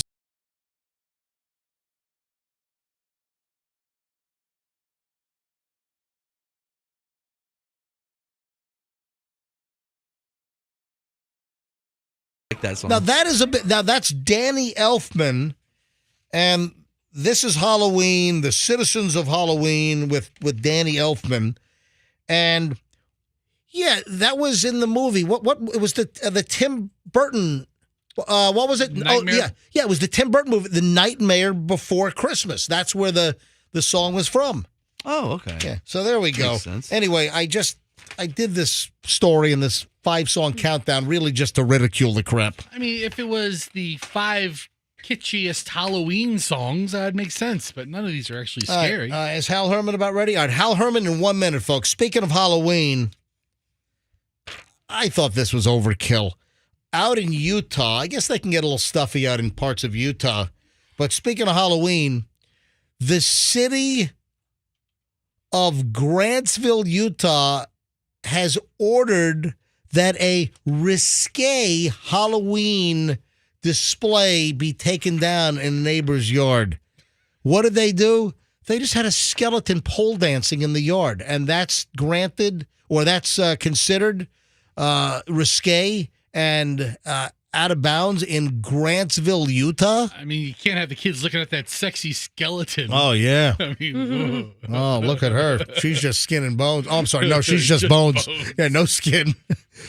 Residents in Utah are talking about this Halloween display. Christopher Fujishin put up a skeleton pole dancer on a city street sign, I guess, in his front yard.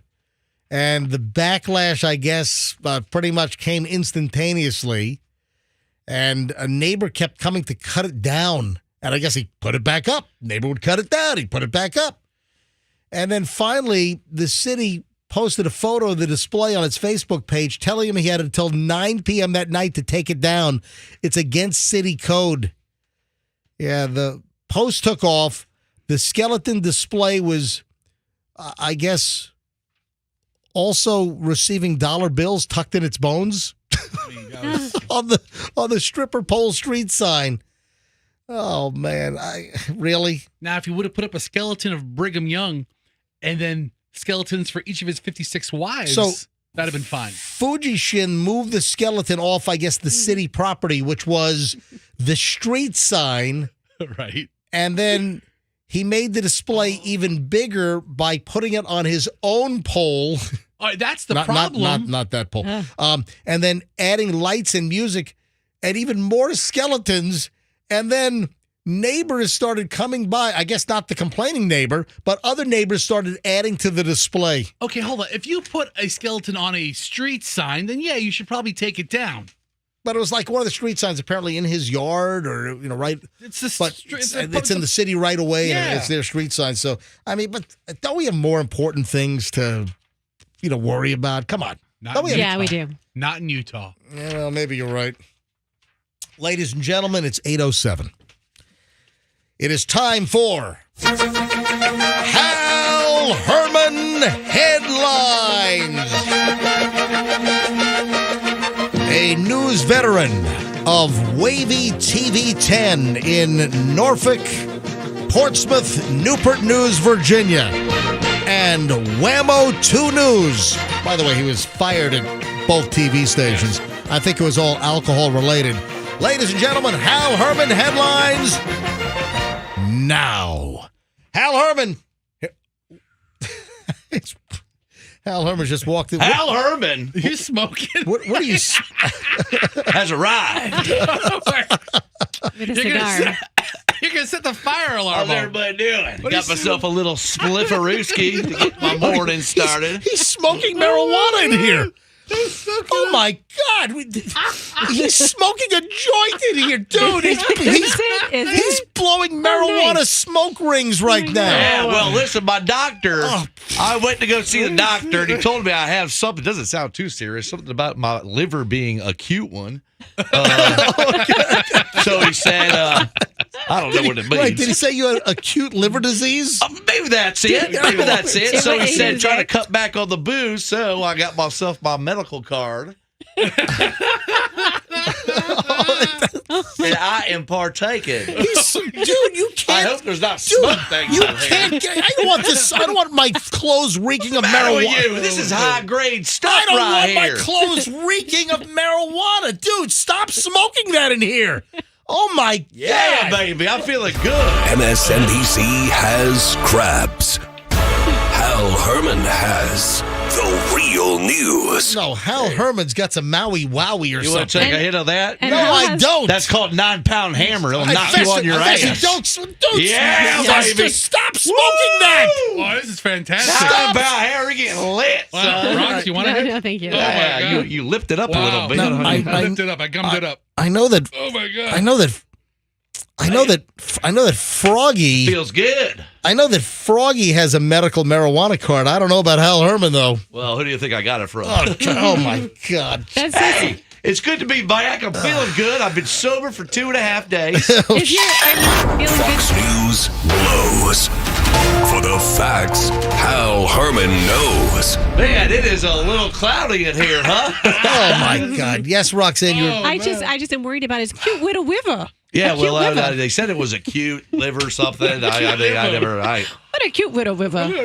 take it as a compliment. Hal Herman's headlines. Tampa Bay's most trusted source for news. Oh, my. All right. Jeez, man. Hey, you like that? All right. That's So, a new strain. I do like it. all right, let's go. Hal Herman headlines. All right, I got the biggest news. I got the breaking news. I got only the news you're going to get here on Hal Herman headlines. Yeah, what is it?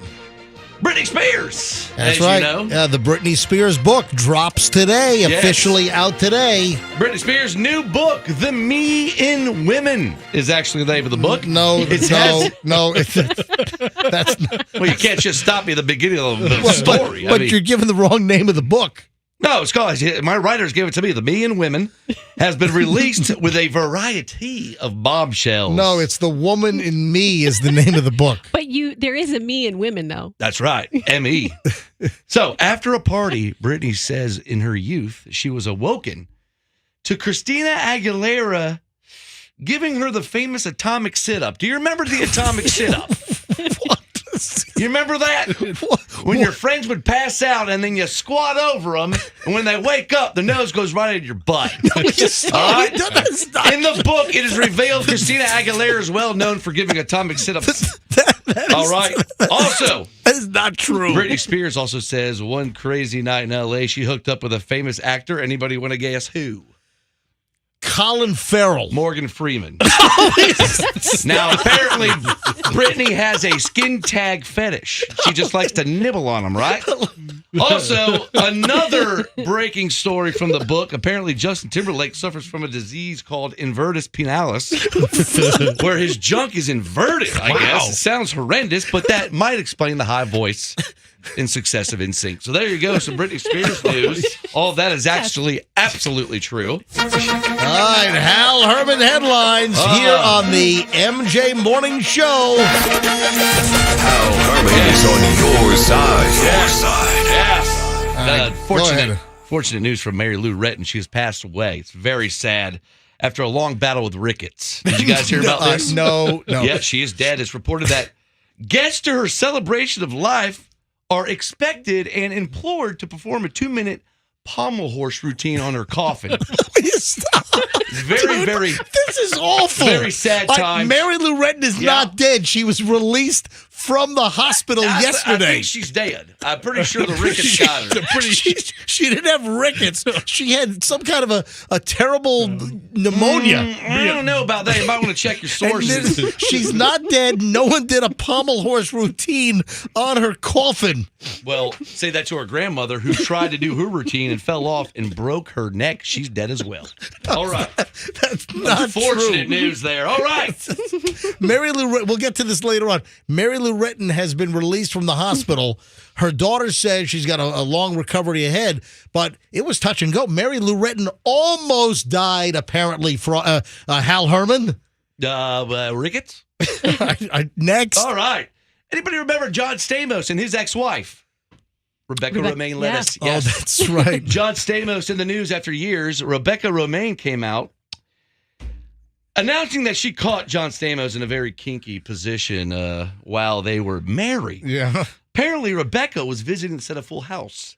Rebecca went to John's trailer and opened the door to find John Stamos performing a blood ritual where he was hanging from the ceiling with giant hooks in his back. You know, the kind that your skin holds you up?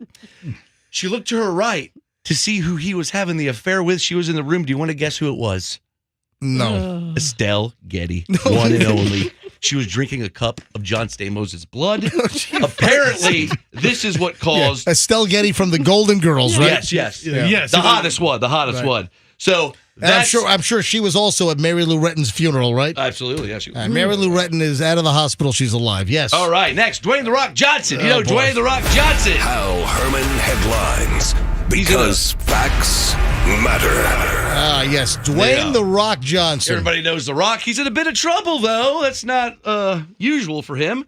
He went to visit his wax figure at a Paris wax museum. Did you guys hear about this? Madame Tussauds? Yes, it's reported that when he saw this figure, he is quoted as saying, What the bleep is this candy ass Rudy poop bull bleep piece of dog bleep? Why would you display such a rotten, no good bleepity bleep? The bleep. He said you should take this wax figure, shove it sideways, and stick it up your bleep bleep.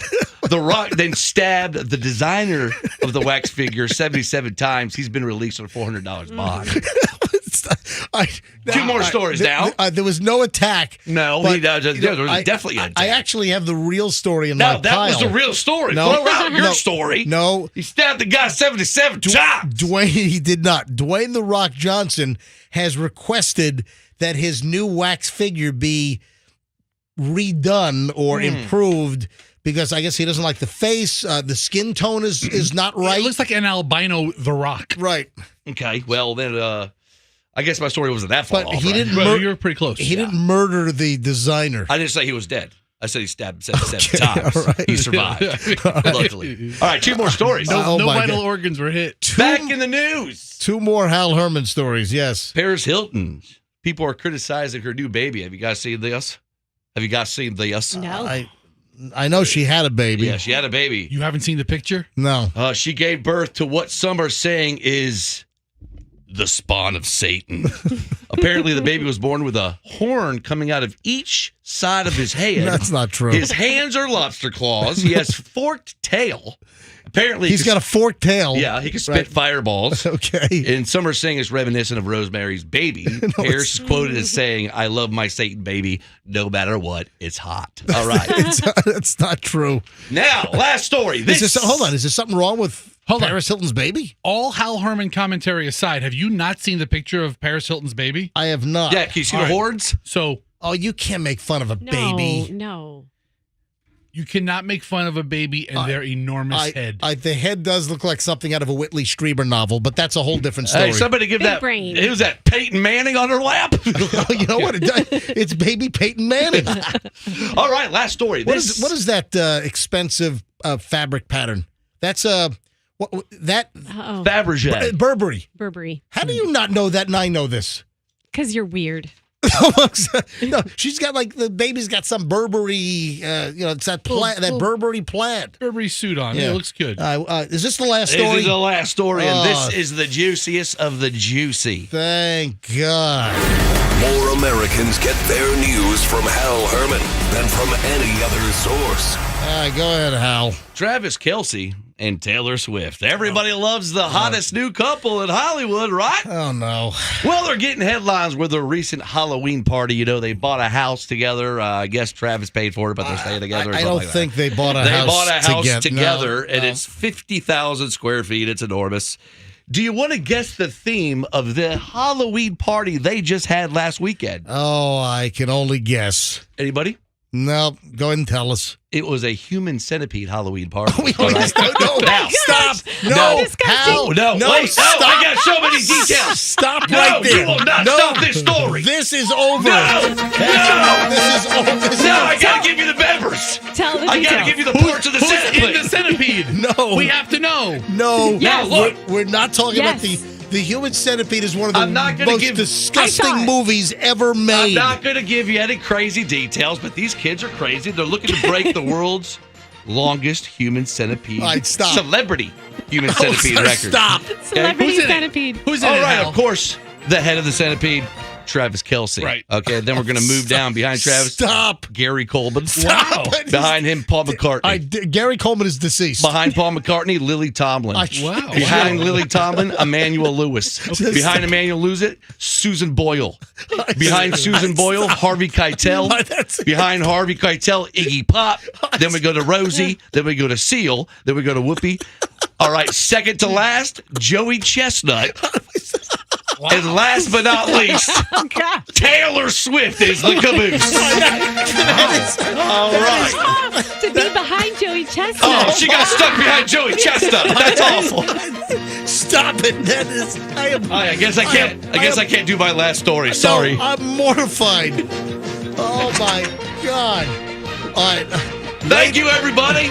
It's been real. Where's my smoke? I finished it. All right. Well, it's been real. I'll see you next time. Hal Herman News. Oh, my God. Actually, can I hang out for a little bit? But your Uber's not here for another 7 minutes? That's 17 minutes. Okay. So, what'd you guys think? Nothing but the facts. Every single one of those headline stories is factual. It's real. Right. Nothing but the facts. Yeah. Hal Herman is on your side. Your side. Oh, my God. All right, what do I do now? I mean, I want to take a shower now after the last story. Someone call the St. Pete Fire Department. Have them hose me off in the parking lot. Shut up. What? What's the matter with you? What? Hold on. What are we telling Froggy to shut up? Every week he does Hal Herman headlines, and every week he asks me to write something. And every week I do, and he never uses my stuff. Hold on. He didn't use your story? Never uses my stuff. Give it to MJ. No. MJ, you got to read it again. All right, hang on. Give me your story. You never read my stuff. I'll read your story as Hal Herman. Yeah, you do it. Yeah, I want to read it. I want to read it. Give it to me. You guys, I don't even want it read.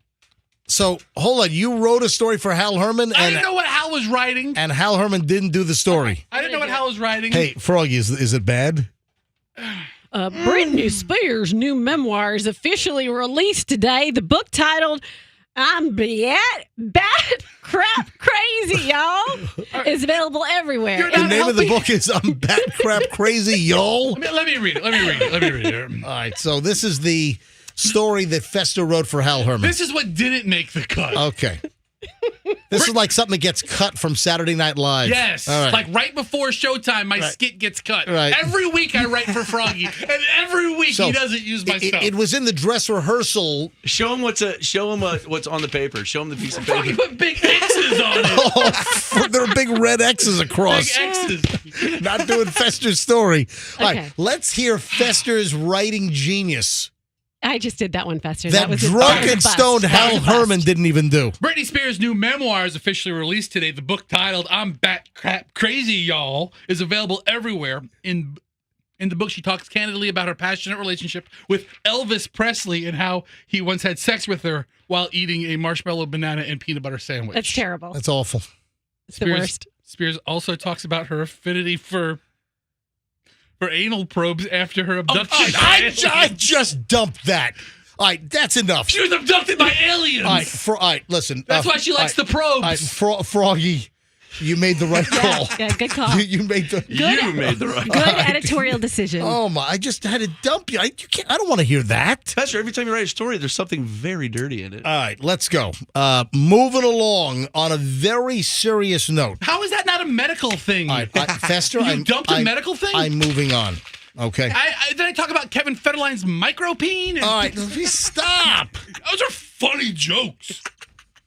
Son of a bitch. I mean, yours was Dude, funnier. you're delusional. All right, Listen, why do I even write? Why do I waste my time? Can I just move on? Go ahead, please. All right, man, how do I sever? I just need a clean break.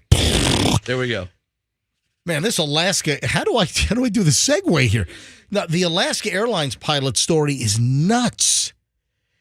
This Alaska Airlines pilot attempted to shut down the engines of this airliner on Sunday night, and it had to make an emergency landing. It had to divert. This is an off-duty pilot, has been charged with like 150 things, including 83 counts of attempted murder after he tried to crash this San Francisco-bound flight. This is absolute insanity. This is from the Seattle Times.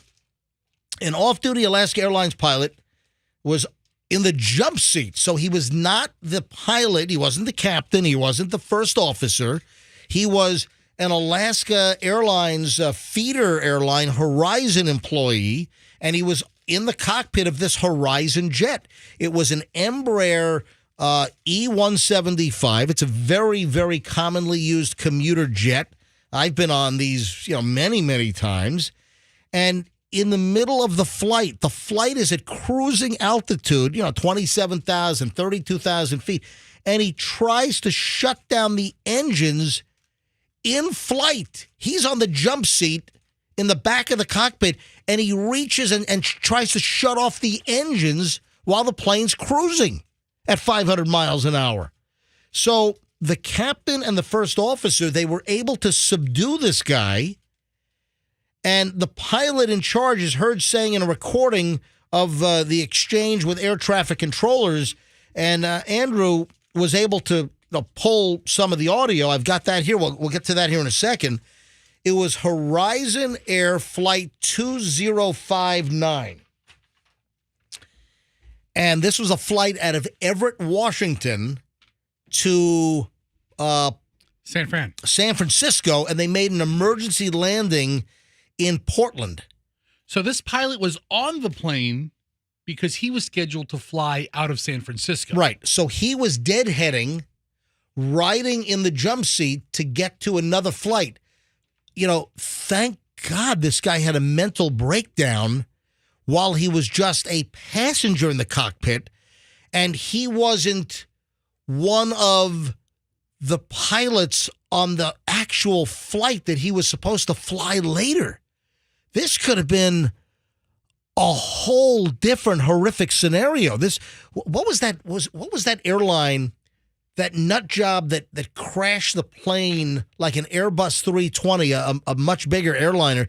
He crashed that plane in was it Switzerland or France? Remember that? Was that like Wing Gull? What was the name of that airline? German Wings. Yeah. March of 2015, Airbus 320-200 crashed northwest of Nice, France, in the French Alps. I think it was the first officer nosedived the plane into the mountains. Yeah, the crash was deliberately caused by the co-pilot. Yeah. All right, this, man, all I can say is this is a horrible, horrible story. But the fact that he tried to bring the plane down when he was not the pilot versus if he was the pilot on the subsequent flight that he was deadheading to, this could have been a whole different story. Well, you might ask yourself, okay, what safety protocols can be put in place for pilots now to make sure when they're in the jump seat that they don't do stuff like this? Zero, because you're trusting them to fly the planes too. This guy had a medical evaluation like a month or two earlier as well. Listen to this. Horizon Air Flight 2059 from Everett to San Francisco diverted to Portland, landed safely.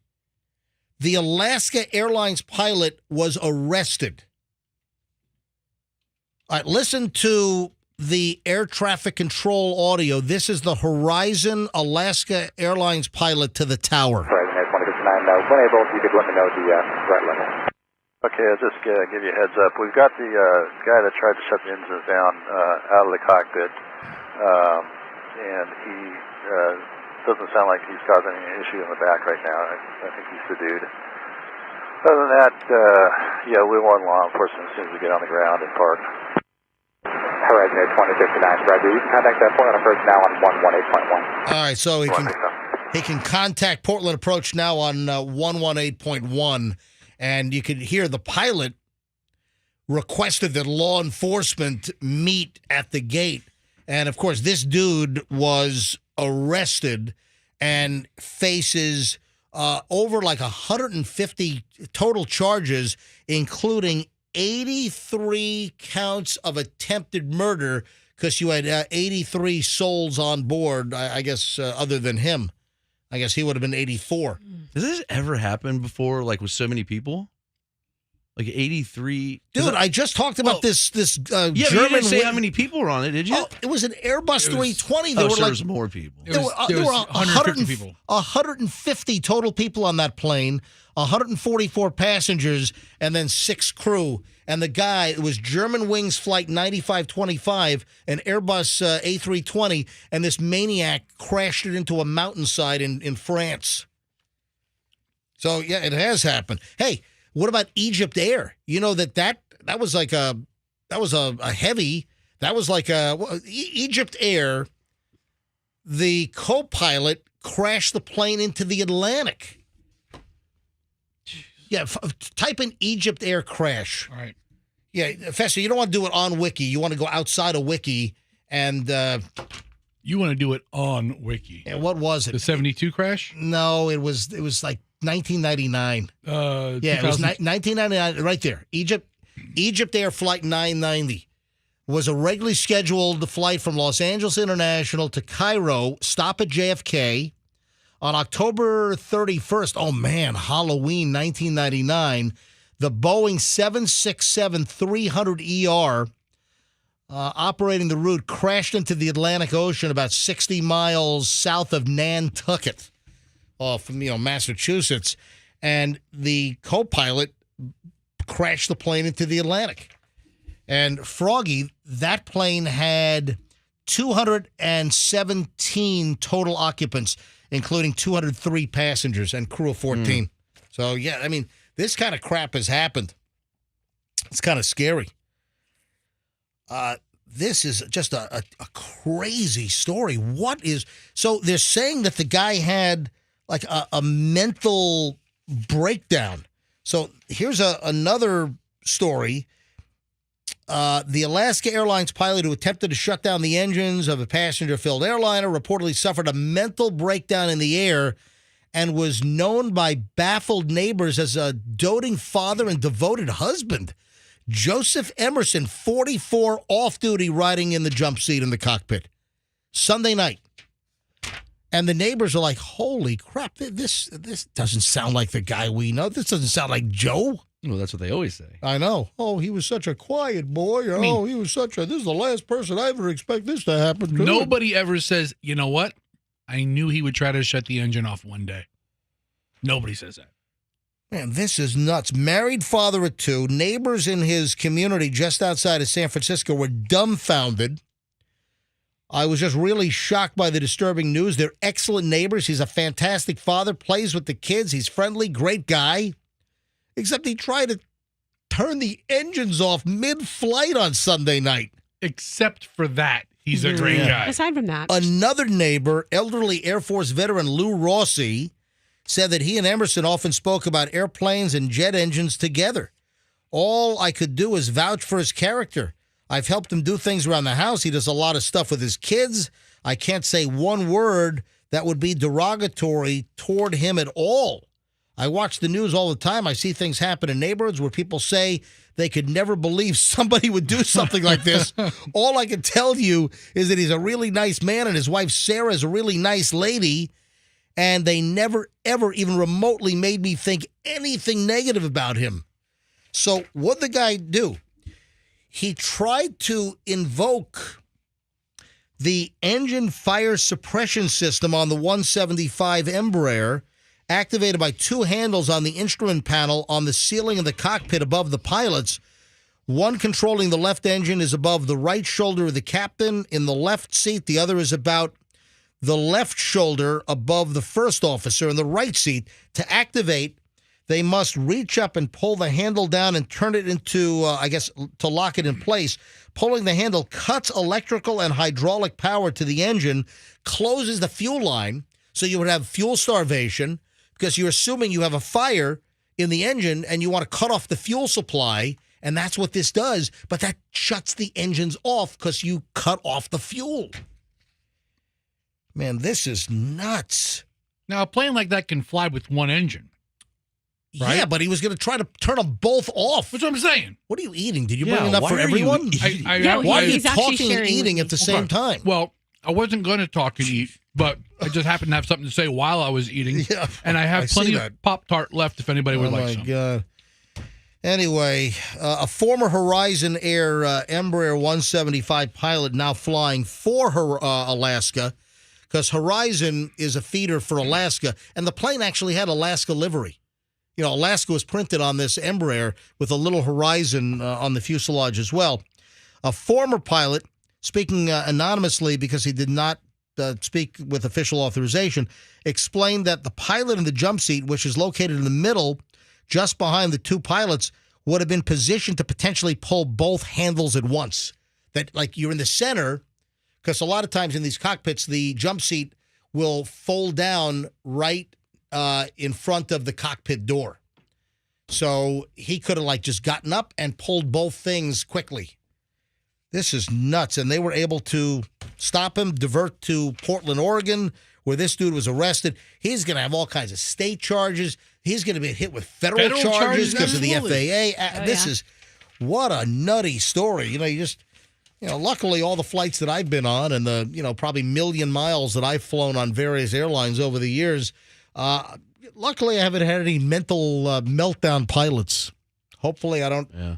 Hopefully I don't have one on my flight later today. So, didn't you used to say that? Like, I hope I never get a pilot that's has a bad day. Yeah, has a really bad day. You had a bad day. Woke up and found out his wife was running around on him and asked to go fly my plane. This guy gets life in prison. What? I mean, I don't know. I mean, he should. Of course he does. I think this could be 20 years. I think I don't know if it's life. I think it's 20 years. 20 years for trying to kill 80 Well, people? but guess what? He might have had a mental breakdown. They're probably going to go with mental incompetence. They might go for an insanity defense here. I mean, how much pressure was he under? He wasn't flying the plane. He was just sitting there traveling. Man, that's just nuts. As Hal Herman mentioned, just cursorily did say that the Britney Spears book is coming out. Other than that, Hal Herman had all the information mangled up good. But Britney's book does officially come out today. Copies have leaked. That's why we got some of the bombshells that have already leaked. And we've already talked about all of these, but just a quick refresher course. And my lovely wife, Michelle, she gets her book today. Michelle ordered the Britney Spears book, dumped $20 into Britney's pocket or whenever she's going to get out of that deal. So The Woman in Me is out. So we already found out that she did have an abortion back in the early 2000s while dating Justin Timberlake. And the book is pretty much pinning the abortion on Justin, saying that he didn't want to be a father, was upset about the pregnancy. Britney claims in the book that she regrets giving up the baby, says that she was devastated at the time having aborted the baby. And that, listen to this. This is crazy. She claims in the book that Justin Timberlake tried to soothe her during the process, the aftermath of the abortion, by strumming a guitar. Oh, baby, it's going to be all right. You're going to sing like Justin Timberlake. It's okay, Britney. We don't have to have this child yet. Oh, my God. How morbid is that? Britney says, oh, yeah, he tried to soothe me by strumming a guitar. Hang on, baby. I'll make you feel better. Yeah, here we go. This song's called Bye, Bye, Bye. Stop. It's awful. What else? Oh, allegation that Justin Timberlake, cheated on her with an unnamed celebrity. Why can't we get that name? I want to know that name. I want to know who Justin Timberlake cheated on Britney Spears with, but apparently that's not in the book. So I saw somebody on a social media platform, which we do not mention by name on this show, who read an excerpt from the book. Tick Schmuck? Yes. Yeah, I don't like Tick Schmuck. Chinese spy operation. Somebody already had their copy of the book, and they read the Justin part, that while on tour in London, Justin was photographed in the backseat of a car with a band member or person from the band All Saints. Yeah. Oh, yeah, I remember that band. So, yeah. And it was like, that was an all-girls group. Right. Yeah. Right. That's who Justin was in the backseat with, one of their members. And then there's another story about how Justin went to a nightclub and some of Britney's dancers were there, and the guys were talking about some of their other conquests amongst themselves, and the dancer reported that back to Britney. Oh, my gosh. He's Justin Timberlake. What do you expect, Brit? I mean, I would have slept with him. For real? I still would have slept with him. Those dance moves? Justin calls me right now. It's on. Ew. Yes. What's the matter with you? You know how I like guys with curly hair. MJ. Also, Britney admits that she once cheated on Justin with Wade Robson, but said it was just a kiss. Who's Wade Robson? He's that His choreographer. dancer. Oh. Yeah. Oh, dude, what's wrong with you?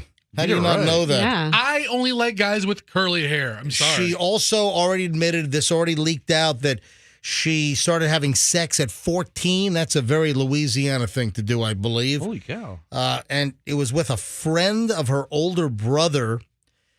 We also had last week that the drug of choice for her was Adderall.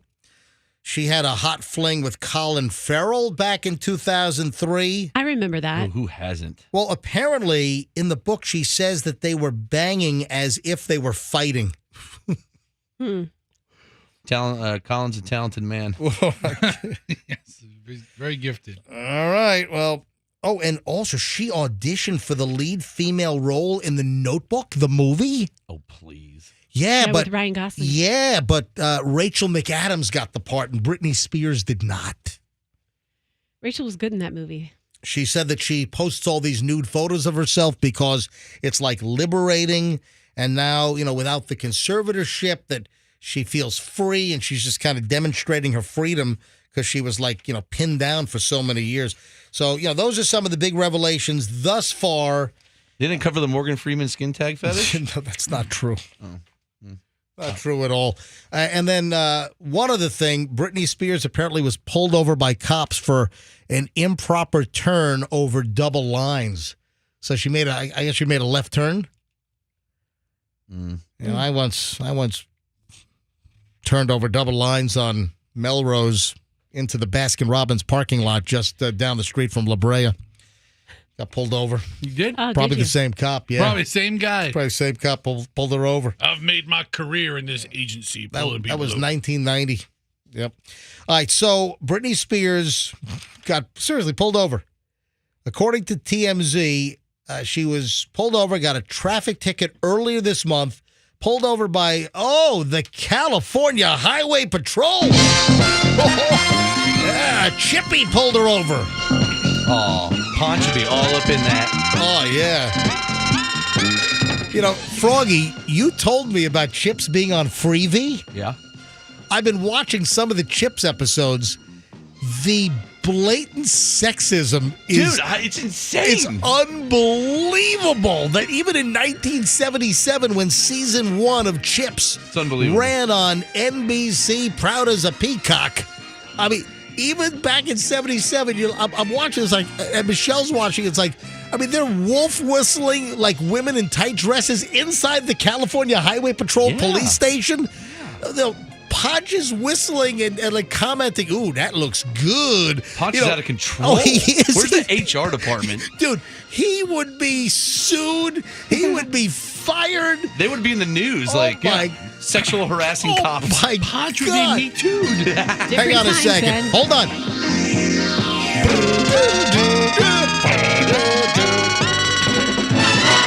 All right, there we go. But man, the old episodes of Chips So great. are on Freevee, and I've watched like 6 episodes already. It's good stuff. Yeah, actually, it's not bad. But Fun. the chauvinism, the sexual harassment, Yeah. it is colossal. It's like that on the Love Boat too. If you ever watch the Love Boat episodes, man. it's just there's a Captain Steubing, Gopher. one episode where Betty White got beat by Dick Van Dyke or something. Like spousal abuse? Yes, spousal abuse. Oh no, Dick Van Patten. Oh, Dick Van Patten. Dick Van Patten beat her up like the whole episode. Oh man, All right. Brutal. Roxanne, do we have time for the nickname story? No, we don't. All right, I guess we'll do that. Nor do we have the dance story. I guess we'll do that. Oh, I want to do the dance. Oh, we don't We have don't time. have time for either of them. No. I'm just sitting here listening to you. Being funny. Yeah. Yeah, Hysterical. just prodding away, huh? Uh-huh. Yeah. So we'll do that next week. All right. Well, Next week. Next week? What? Tuesday. dude, it's only Tuesday. Do it Thursday. Yeah, do it Thursday. Let's mark it down for Thursday. Let's do your dance bit on Thursday. That's what we'll do. We'll do your dance bit on Thursday. I'll give it prime time on Thursday is what I'll do. No, I think we should do it Wednesday tomorrow. Hey, Elon Musk. What is wrong with Elon Musk? I don't know what your problem is. He is an erratic maniac who I wouldn't buy a Band-Aid from if I was bleeding. Dude, all he right? is the richest and apparently funniest guy in the world. Listen, all right. That's hysterical. This might be funny, but Okay. but you have to look beyond that because it's part of a pattern of his erratic behavior. It's just not rational. So the latest on Elon Musk, and I'm sure Elon's going to make an appearance here in the studio at any minute. Oh, I think I see him down the hall. Elon Musk Yes, I'm here. is now in a new fight with the Wikipedia guy, Jimmy Wales. Oh, Jimmy Wales is nothing but a little baby. Elon Musk is offering Wikipedia $1 billion if they change their name to Dickopedia instead of Wikipedia. What is wrong with this Elon Musk guy? Fester, I can't believe you bought a Tesla from this maniac. What does the Wikipedia guy have to even think about? Dude, call me CEO of Dickopedia right now. They should take the offer. Seriously? Yes, they should. Yes. There's no way they would. I would take and see if he actually does it. Yeah, I agree. I like this move by Elon, quite frankly. Hold on. You like all right, why do you like it? Tell me. Because Wikipedia is stupid. Wikipedia is why That's a very good point. Hold on. Why is Wikipedia stupid? Because I find errors in it all the time. It's just like stupid. It's erroneous. Sometimes you go to Wikipedia and you're like, that's false, that's false. Well, can It's anybody it's find terrible. All right, now, It's terrible. You have to be able to source and confirm, and you have to be able to use other sources, though. But for the most part, and this is true, for the most part, when I've been on Wikipedia, it's accurate. Are there pages and entries that get vandalized intentionally? Absolutely.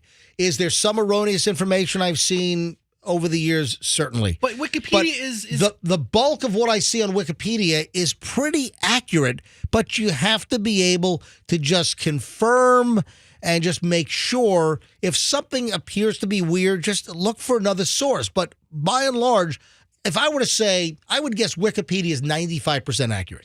I think Wikipedia is the poster child for why you can't believe everything you read on the internet. No, and I think Wikipedia is a launching point for maybe they'll have, some of the nuts and bolts correct, and then it's just like whatever they want to push out to you. No. Wikipedia sucks. Wikipedia is Man, you are What's angry. they have something that- what is your Wikipedia say? Yeah, what happened? Why are you scarred by Wikipedia? Because I'm standing with Elon on this one. Sorry. Thank you. I appreciate it. Change it to Dickopedia. Page 1, wiener. Page 2, pee-pee. You're not even... Page 3, schlong.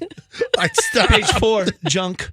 I'd stop. You can't even use Wikipedia in school or college. You're not allowed to use it as a source because it's BS. Musk wrote on, I guess, his social media platform, which he's destroyed, I will give them $1 billion if they change their name to Dickopedia on the Twitter or X now, whatever.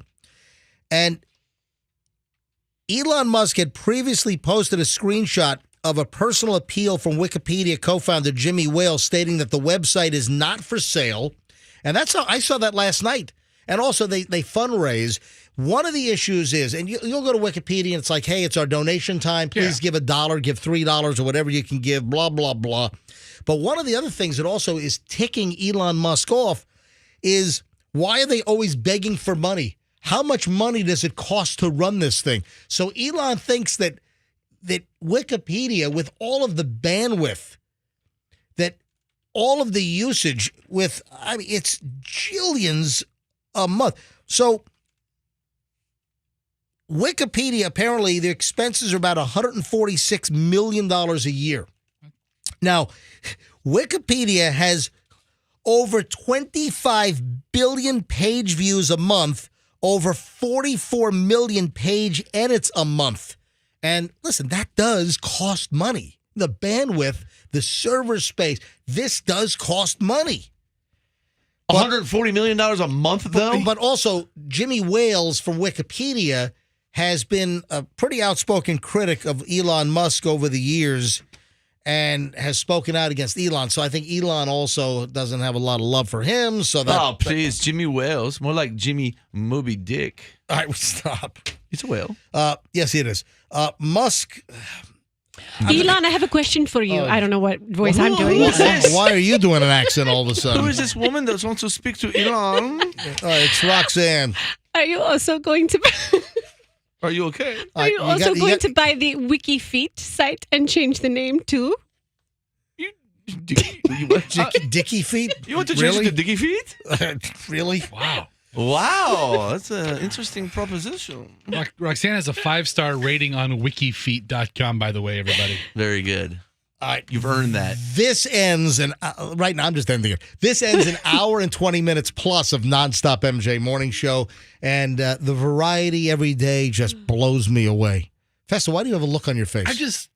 I've never seen Roxanne get so passionately upset about anything until Wikipedia entered the conversation. I hate their pandering too. Oh my Hate everything about I him. didn't mean to Hate re-agitate the you. font. I apologize. Hate the color scheme. It's disgusting. Wow. So many opinions about Wikipedia. I don't hate Wikipedia. I know. I do have a strong dislike for Elon Musk. I really do. If this guy made the only car on the planet, I wouldn't buy it from him. I would not. Oh, bite your tongue. 8:50 at the MJ Morning Show. Hour and 20 minutes in the can, nonstop MJ. When we get back, I got the 9:10 must-hear story of the day. Now, folks, you know that if you listen, I'm not a hot tub person. I just don't want to get in a hot boiling germy water with other people's stuff. You know, I'm just not a hot tub fan, all right? But could something cause me to reconsider? All right, hold on. I'll explain in just a moment. We have a psychologist talking about a different thing other than ghosting. We'll talk about that coming up. I'm just looking at we got a lot of stuff to get to. Hold on. Another long, loaded chunk of the MJ Morning Show is next here on Q105. Folks, don't move. All right. Couple of our great sponsors here on the MJ Morning Show, like a brand new one, Luminous Electric. Now, this is another one of these trades where everyone needs a good electrician. At some point, maybe you're going to get an electric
MJ Morning Show, Q105 902. MJ and the crew, Fester, Roxanne, Froggy, me, MJ, and another long chunk of, just a whole variety of stuff that we will begin to cram in right now. You know, I just don't like leaving a lot on the table, so this is going to be a pretty packed hour. It's going to move quickly.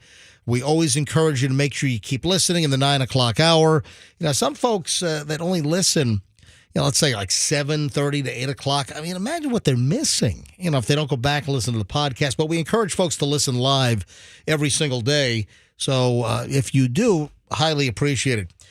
All right, I got to call a lawyer buddy of mine, and Fester, you know who this is. Became a lawyer later in life. We've got a local burglar story that happened to this dude's client, this friend of ours, friend of the show for a long time. And this is the dumbest thing in the world. This hasn't made like the news media, but this is a great story. I'll get to that here in just a minute. So stand by. Also, the 9:10 must-hear story of the day is on the way. Did you hear about this? That Taylor Swift was partying, seen, spotted with Jackson Mahomes. Now, who do you think Jackson Mahomes is? Patrick's little brother. Is that right? That is one of his roles. Okay, so Jackson Mahomes is the younger brother of Mahomes, Patrick, the quarterback for the Kansas City Chiefs. Yes, that is 100% right. Do you know the background? Oh, God, he's so annoying. Patrick Mahomes' brother and why Taylor Swift, Tay-Tay fans, do you know why they were just losing it? They were losing their stuff. They're like, oh, my God, Taylor, get away from him. Get out of that box. We've traced the call. It's coming from inside the house. Last year, wasn't he like accused of sexual assault or something? Yeah, sexual battery. Yeah. Yep. And before this, Patrick's brother Jackson was on the sideline for every game, doing stupid TikTok dances and making stupid social media posts, and just essentially being the biggest douche in the history of the NFL. And then he gets accused of this, and he kind of disappears from the sideline, and he's not nearly as visible as he once was, but he's in the box watching his brother. Yep. So Mahomes' younger brother was arrested and charged with 3 counts of aggravated sexual battery and another count of battery stemming from an incident back in February. Happened in Kansas. And folks were going nuts. All these Taylor Swifty, Tay-Tay fans were going nuts. They're going crazy. I went crazy whenever I saw a cutaway shot of Taylor Swift with just the most contrived faces and poses. And you notice every time they go to her on TV, whenever they show her, she has like a look or they're doing something. It just is there 1 second of Taylor Swift's life that's not scripted? I think when she goes to the bathroom, it's scripted. Yeah, I think she looks like, just like we've talked about when you're doing cutaways at the end of a TV show and you have to laugh and pretend like you're having a good time with your guests. Yeah. She seems so annoying. But just watching her up there. Here's one of the posts that somebody put on social media. I'm going to need someone to get her out of that box immediately. Jackson Mahomes is there. Yeah. Her safety's in jeopardy. Get her out. Get her out. I mean, so these Tay-Tay fans were going just nuts. I got a couple of airplane things we got to talk about. You know me and airplane stories. Did you see the JetBlue airplane that popped the wheelie and had its nose in the air at the gate at JFK? How would that happen? They said you were sitting in the back. I specifically asked for seats over the wing just to help balance the airplane. Oh, man, just bizarre. There was a weight shift. JetBlue said, yeah, that's not supposed to happen. Yeah, a JetBlue Airbus. This is a newer one, an Airbus 321. I think it was the Neo. I think it was a newer plane. The JetBlue aircraft lost its balance and tipped so far back, its nose lifted up in the air while the plane was being unloaded at JFK on Sunday night. Once at the gate, due to a shift in weight and balance during deplaning, the tail of the aircraft tipped backward, causing the nose of the aircraft to lift up. And the butt of the airplane, the aft section of the airplane, is on the ground while the engines and the nose were all like on an incline up in the air. Wow. It was still loaded with passengers. Once at the gate, due to a shift in weight and balance during deplaning, the tail of the aircraft tipped backwards, causing the nose of the aircraft to lift up and eventually return back down. But people got pictures of this thing. The plane was an Airbus 321 inbound from Barbados. A passenger on the flight shared the scary experience, said that she was seated toward the back of the aircraft. About half of the passengers deplaned when the aircraft abruptly tipped backwards so quickly and intensely that the tail of the plane hit the pavement and that the jet bridge and part of the plane door broke. What the? I mean, I know that I've been on flights where they needed to balance cargo or folks, we got to do some rebalancing. I've seen them move passengers around on an airplane. I've been moved before because I'm so fat. Are you serious? They moved me to the other side and over a wing. Are you serious? Yep. It was a smaller plane. Really? Like a 2 and 2. Oh, wow. But they're like, sir. And I was like, me? He goes, yes, you, the fat one. But that's just Wow, crazy. how No embarrassing. injuries, but, damage to the plane, damage to the door. They got to take this plane out of service. That's unbelievable. All right, the other airplane story I have, and this is a crazy item as well. A passenger is just peeved and angry and spitting mad, thrown off a flight for allegedly petting her dog, petting a puppy. Everyone around us was like, what's going on?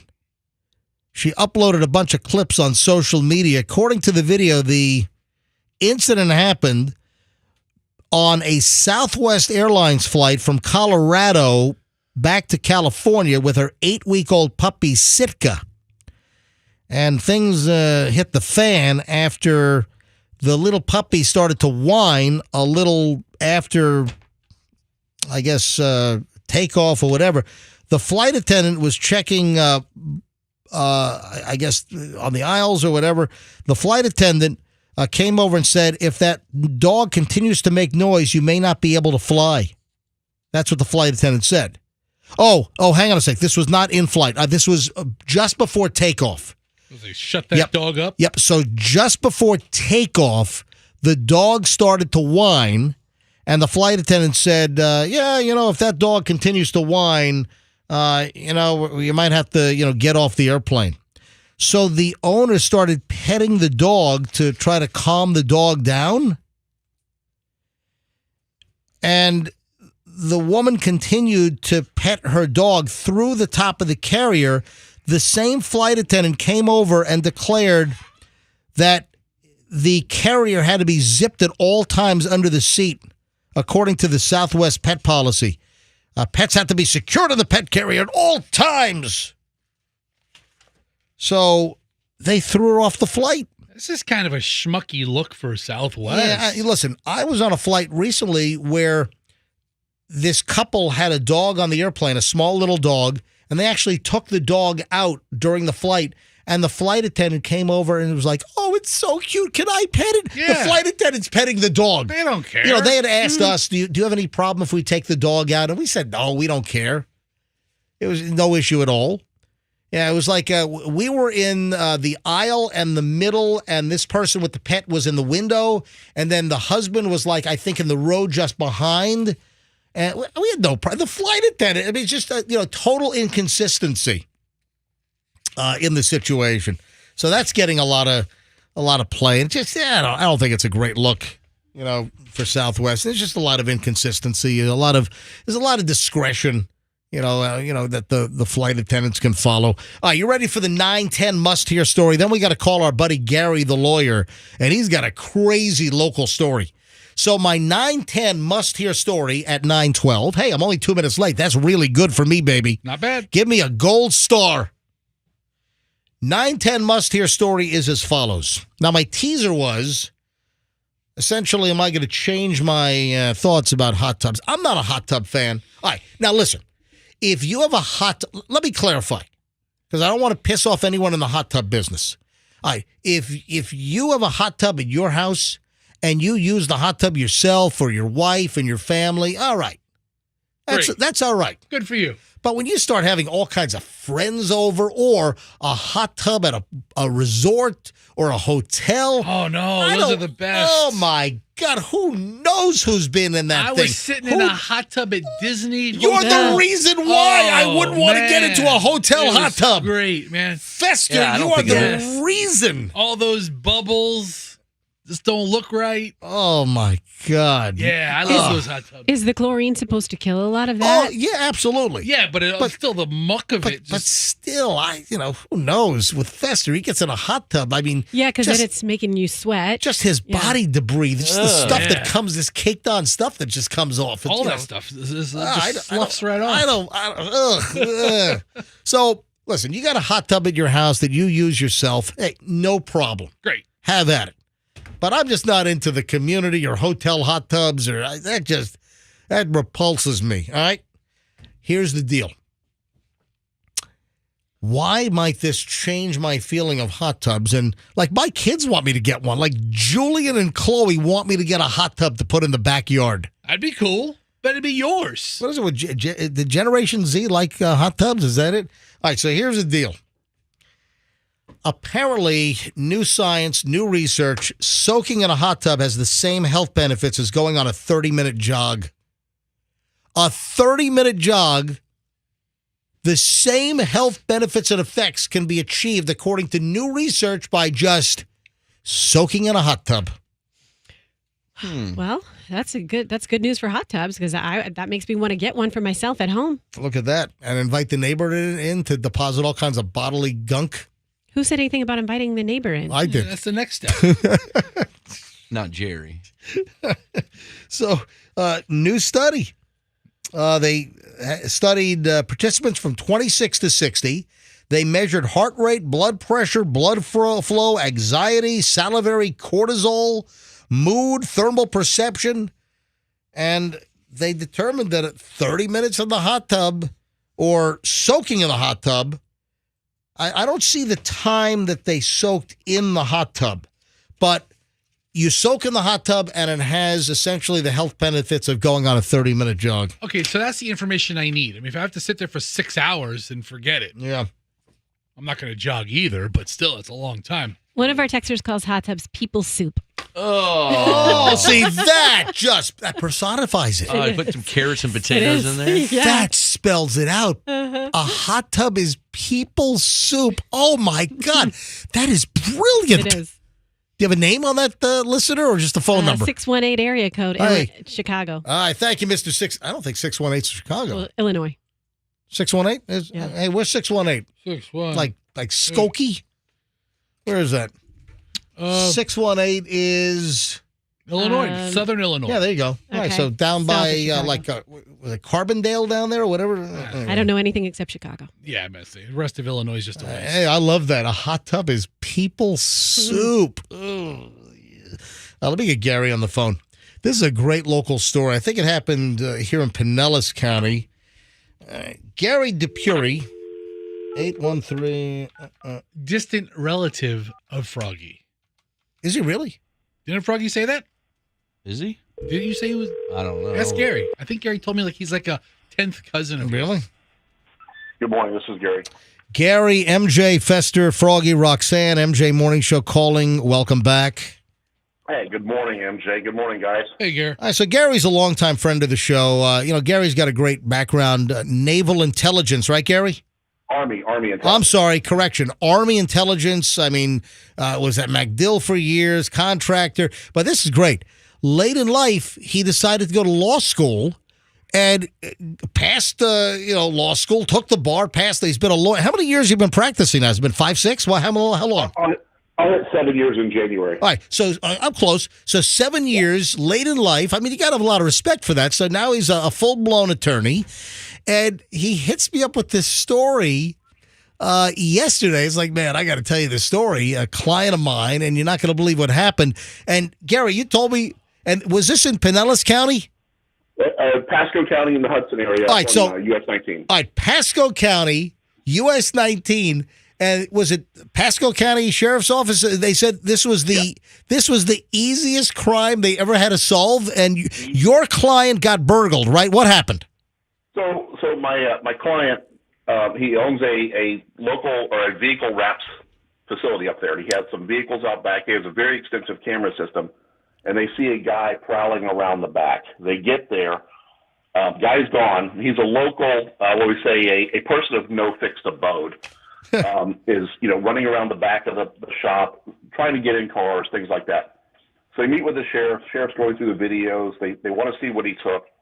One of the items the guy took is a GPS. Now, not the one in your car on your phone. This is it works. It's a backwards GPS. It actually lets them track you. And so the guy steals stuff, and he took a GPS tracker as one of the things he stole. That's it. Then he beats feet over to a church on Hudson Avenue, I guess, Julian Assange style. And so the deputy literally rolls up on him a little bit later. Bill had flipped the switch. They knew exactly where this guy was. Deputy walks up to him, wants to talk to him. Guy doesn't know anything about it. He pats him down. It's in his pocket. The pinger, the GPS is in the guy's pocket. This is the dumbest local criminal of the year. Of all the things. He busts into a vehicle wrap business, where they they'll wrap company names on vans or pickup trucks or cars or whatever. Hey, probably, the Kemp Law Group, for instance.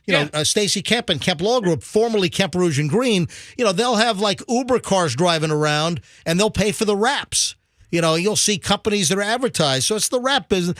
And this drifter, this homeless dude, he breaks in, burgles the place, steals a bunch of stuff, and one of the things is a GPS tracker takes the cops right to him. Yep. And now he's pled not guilty and demanded a jury trial. So we'll see. I'm sure that the jury is going to understand, having to get to court using their GPS, they're going to understand the technology behind it. Yeah, go ahead. Put me on that jury. This guy's cooked. I thought you'd enjoy that story. It's one of the dumbest crook stories I've encountered this year. And Fester just brought something up. Are you related to Froggy? There's a distant relationship through the Minardi family. Oh, okay, yes. And I knew Froggy's grandfather, but I was a little teeny kid back in the day. But through Joe Minardi. Through Joey Minardi. Ah, very good. Froggy and I were both distant cousins. Also, for those that go way back with the MJ Morning Show. Yeah, Gary's real fame. Yeah. Gary's real claim to fame on the MJ Morning Show was 10 feet away from me right now as I sit at my desk. You still have it? Mystery safe. I've been offered a lot of money, Fester. Mystery safe.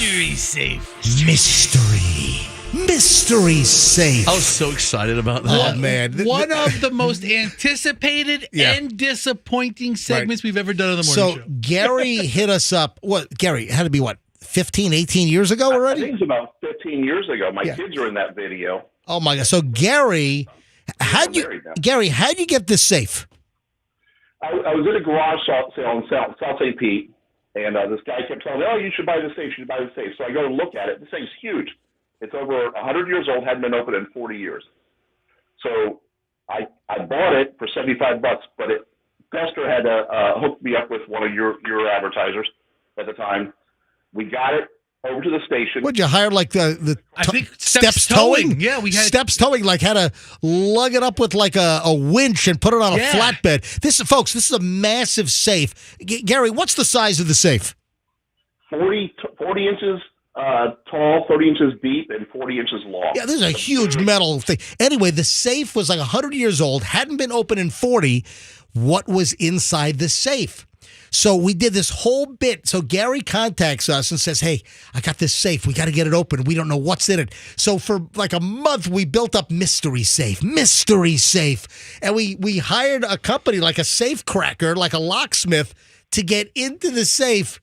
We open up the freaking safe and it's empty. There's nothing, full of disappointment and tears. Not a damn thing in this. It's like Al Capone's vault with Geraldo Rivera back on Fox in the late 80s. Do you still have the video, Gary? I have clients call me from time to time. It's still on YouTube. Oh, my. Is it? Okay. Oh, and then also, hey, Gary, I'm going to let you roll, buddy, but thanks for coming on again. Thanks, guys. All right, bye-bye. And then real quick here, I don't want to get too late.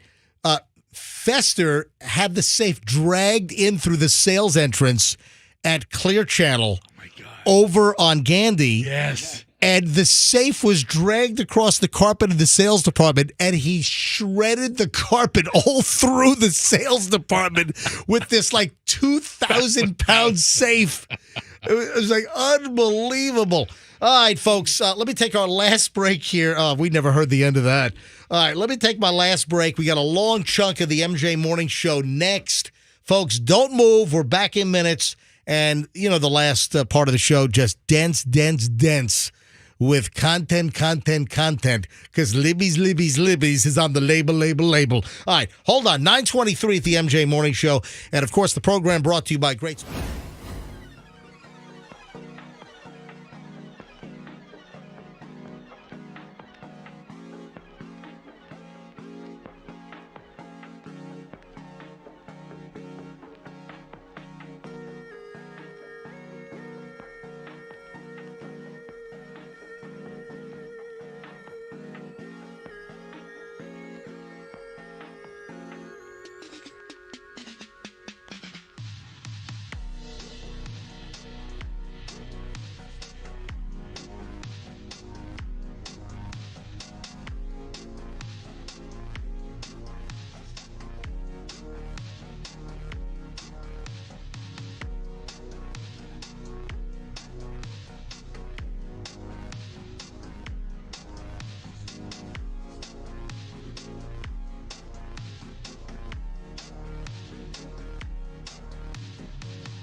And final chunk of the MJ Morning Show, 9:31 here on Q105. MJ here with Roxanne and Fester and Froggy.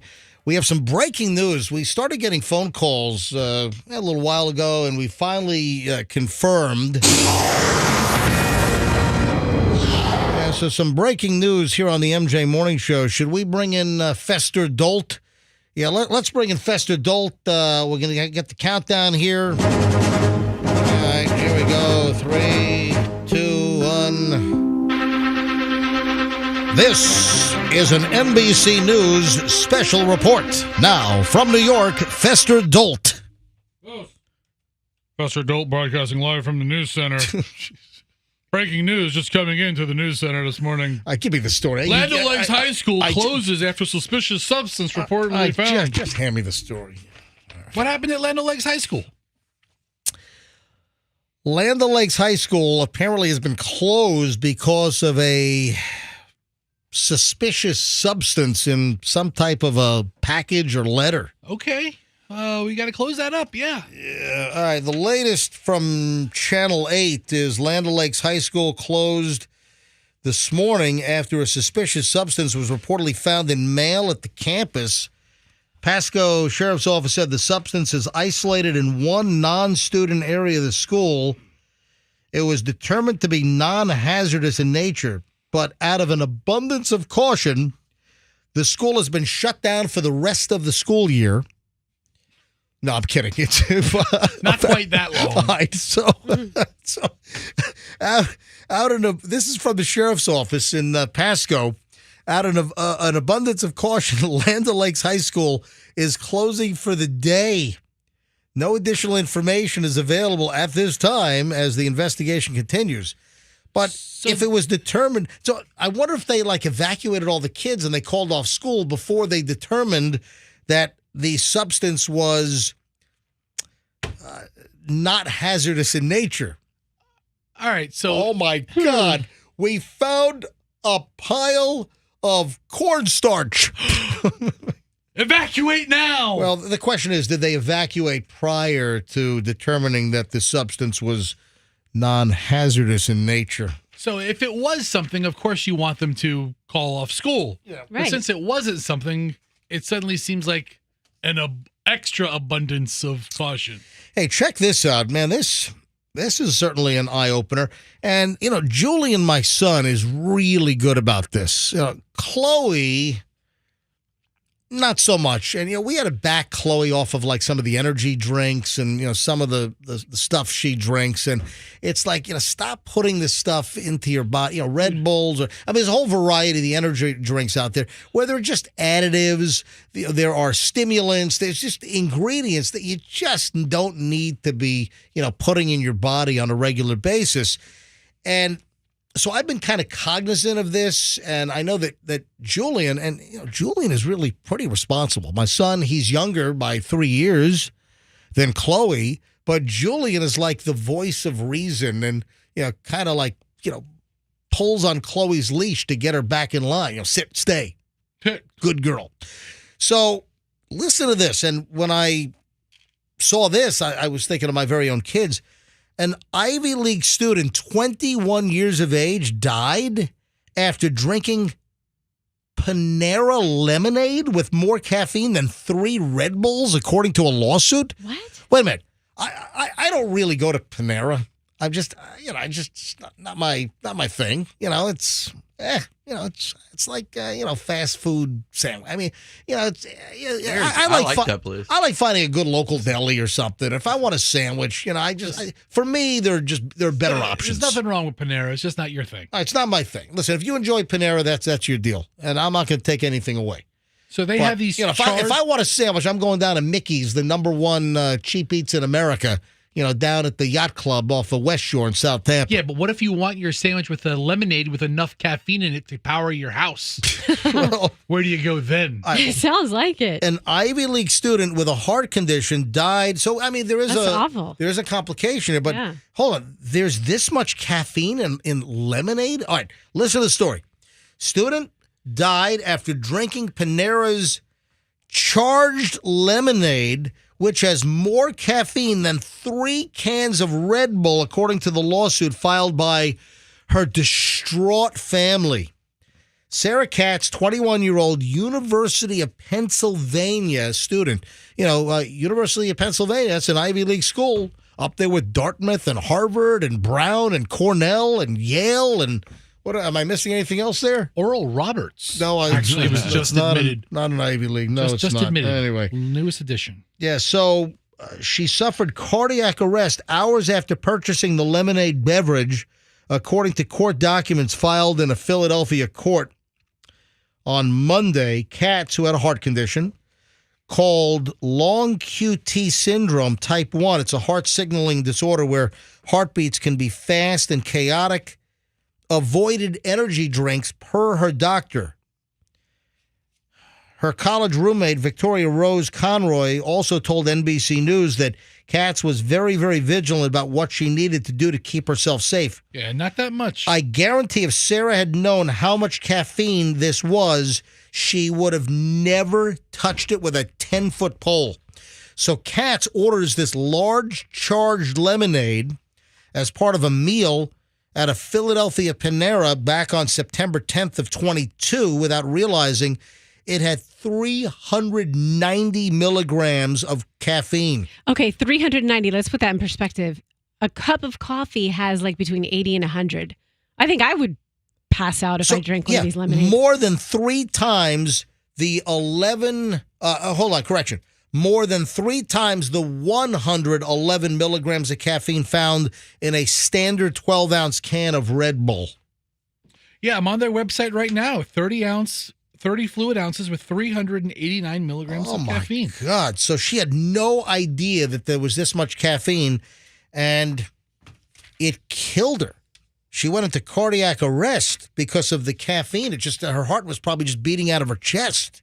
There really should be a disclaimer on that, because when you think you're getting a lemonade, even if it's charged, you're like, how much caffeine can possibly be in here? According to the lawsuit, it says that cats consumed the Panera charged lemonade reasonably confident that it was a traditional lemonade or an electrolyte sports drink containing a reasonable amount of caffeine safe for her to drink, not 3 Red Bulls worth.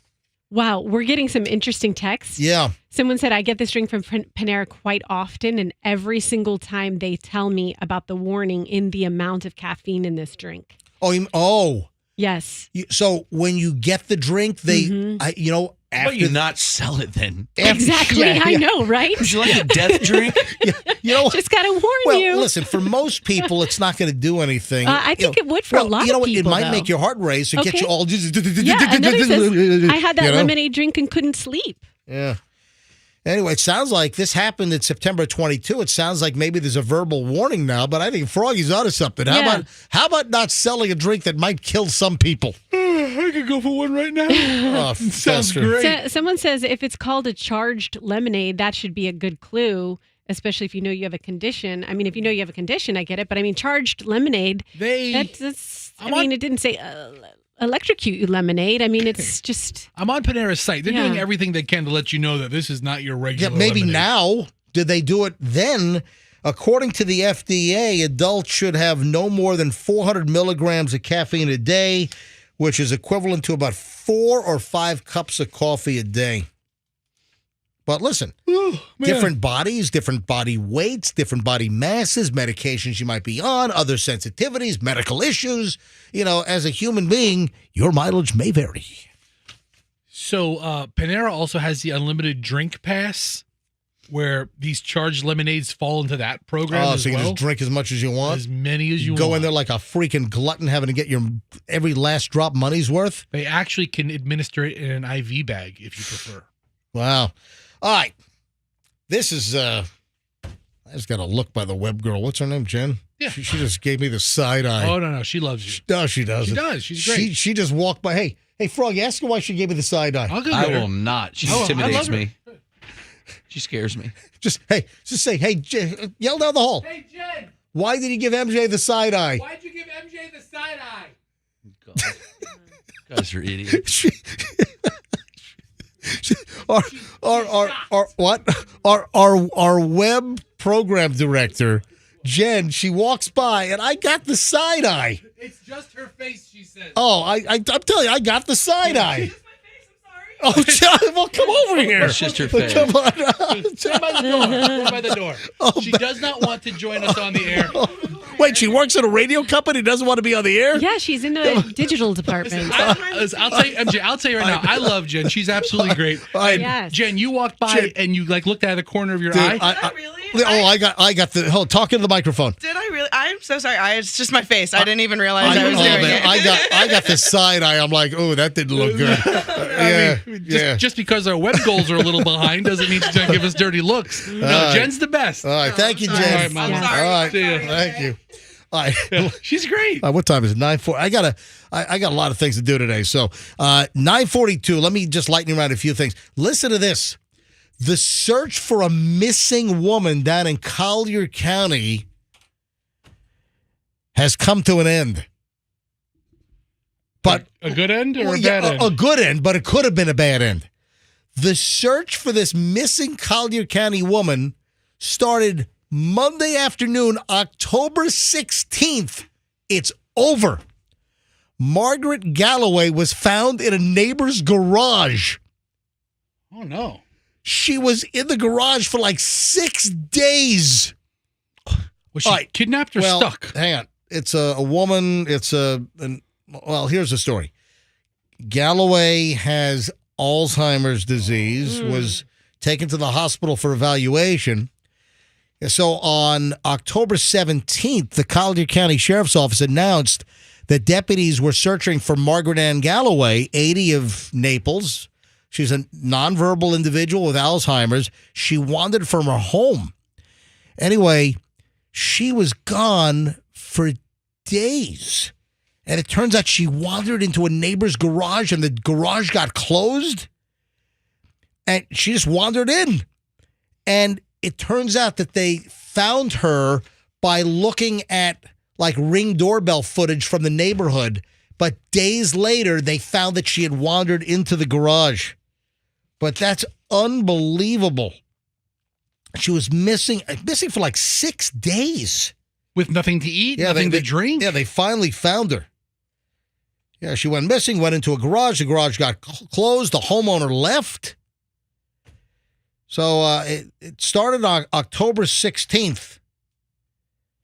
And then, they were searching for her, beginning on the 17th. And then they finally reviewed doorbell video, and they found her, and she was in the garage. Apparently, like days later, they found her. So, I mean, they had all kinds of dozens of law enforcement officers looking for her. What a crazy story. I'm glad she was found. Yeah.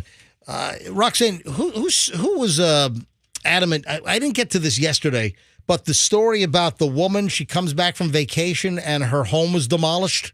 I sent you that last night, I believe. Yeah. I mean, we've had it. I think we've had it since. Yeah, I saw it over the weekend. Yeah. I just didn't get to it yesterday. It's kind of an odd story. So this woman up in Atlanta, longtime family-owned property, just reduced to like 2x4s and shrapnel.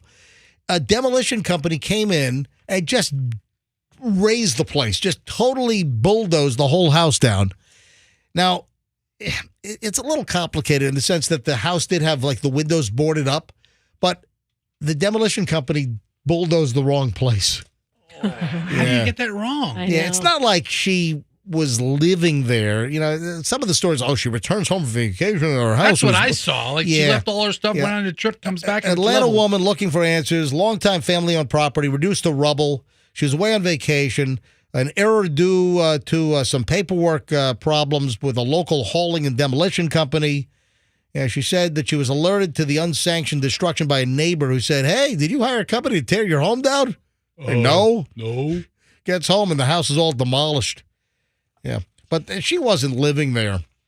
Look at this. It's not even a demolition and haul company. It's just demolition. The pile is still there. No, I think that the pictures were taken before they hauled it away. Oh, okay. But like all the stuff in the house, you look through the rubble and all like the furniture's all in there and everything. And what a gigantic mess. All right, I'll have to do this later. As usual, I just have too much stuff and not enough time. All right, folks, this brings the MJ Morning Show to a close here on a lovely Tuesday. Anything else, guys, before we hit the big MJ Morning Show closer music? Nope. Like this? Oh, Roxanne, you got nothing to say? Nothing. What were you laughing at? You were like laughing and you had some kind of communication going on with Fester a few minutes ago. Some of my best comedy I do on this show is written out to Roxanne. I need that. That's my to-do list. In notes. Hold on. Oh, wait a sec. Roxanne just grabbed some evidence out of your hand. Yeah, I grabbed it because it has my to-do list on it, as well as his snarky comments. I wrote a very funny snarky comment, not fit for the radio. About what? How I smell. Unspeakable things. About how you smell? He was positive. Give no more. If I can't tell the whole joke, I tell none of it. All right. Well, Froggy, anything else before we call it a day here on the MJ Morning Show? Yes, follow me on Instagram, Froggy MJ Radio. I'll be posting clips from Hal Herman's news. All right. today. Hey, Andrew, do you have a good best of ready to roll for tomorrow, my friend? The plan. All right, so I got to catch a flight right now. Fester's got to drop me off at Tampa International. I got to hop to Kansas City real quick. What? Yeah. Wait, are we here tomorrow? No. What? No. Got a great best of. Hey, listen, folks, listen tomorrow because you're going to hear stuff that you probably never heard because we move stuff all around. So most people don't even know it's a best of when we run a best of. Yeah, I got to hop to Kansas City. Actually, I got to go to Topeka, Kansas. Say hi to Patrick Mahomes. Yeah, so I got to fly quickly right now to Kansas City, then get a car to Topeka, and I'm just there for the day tomorrow, and then I'm back on Thursday. All right, so just a quick, rare midweek day off. Weird. And when I leave, I'll say I'm not in Kansas anymore, all right? All right, folks, have a great day. MJ Morning Show back tomorrow, Q105, and let's be careful out there.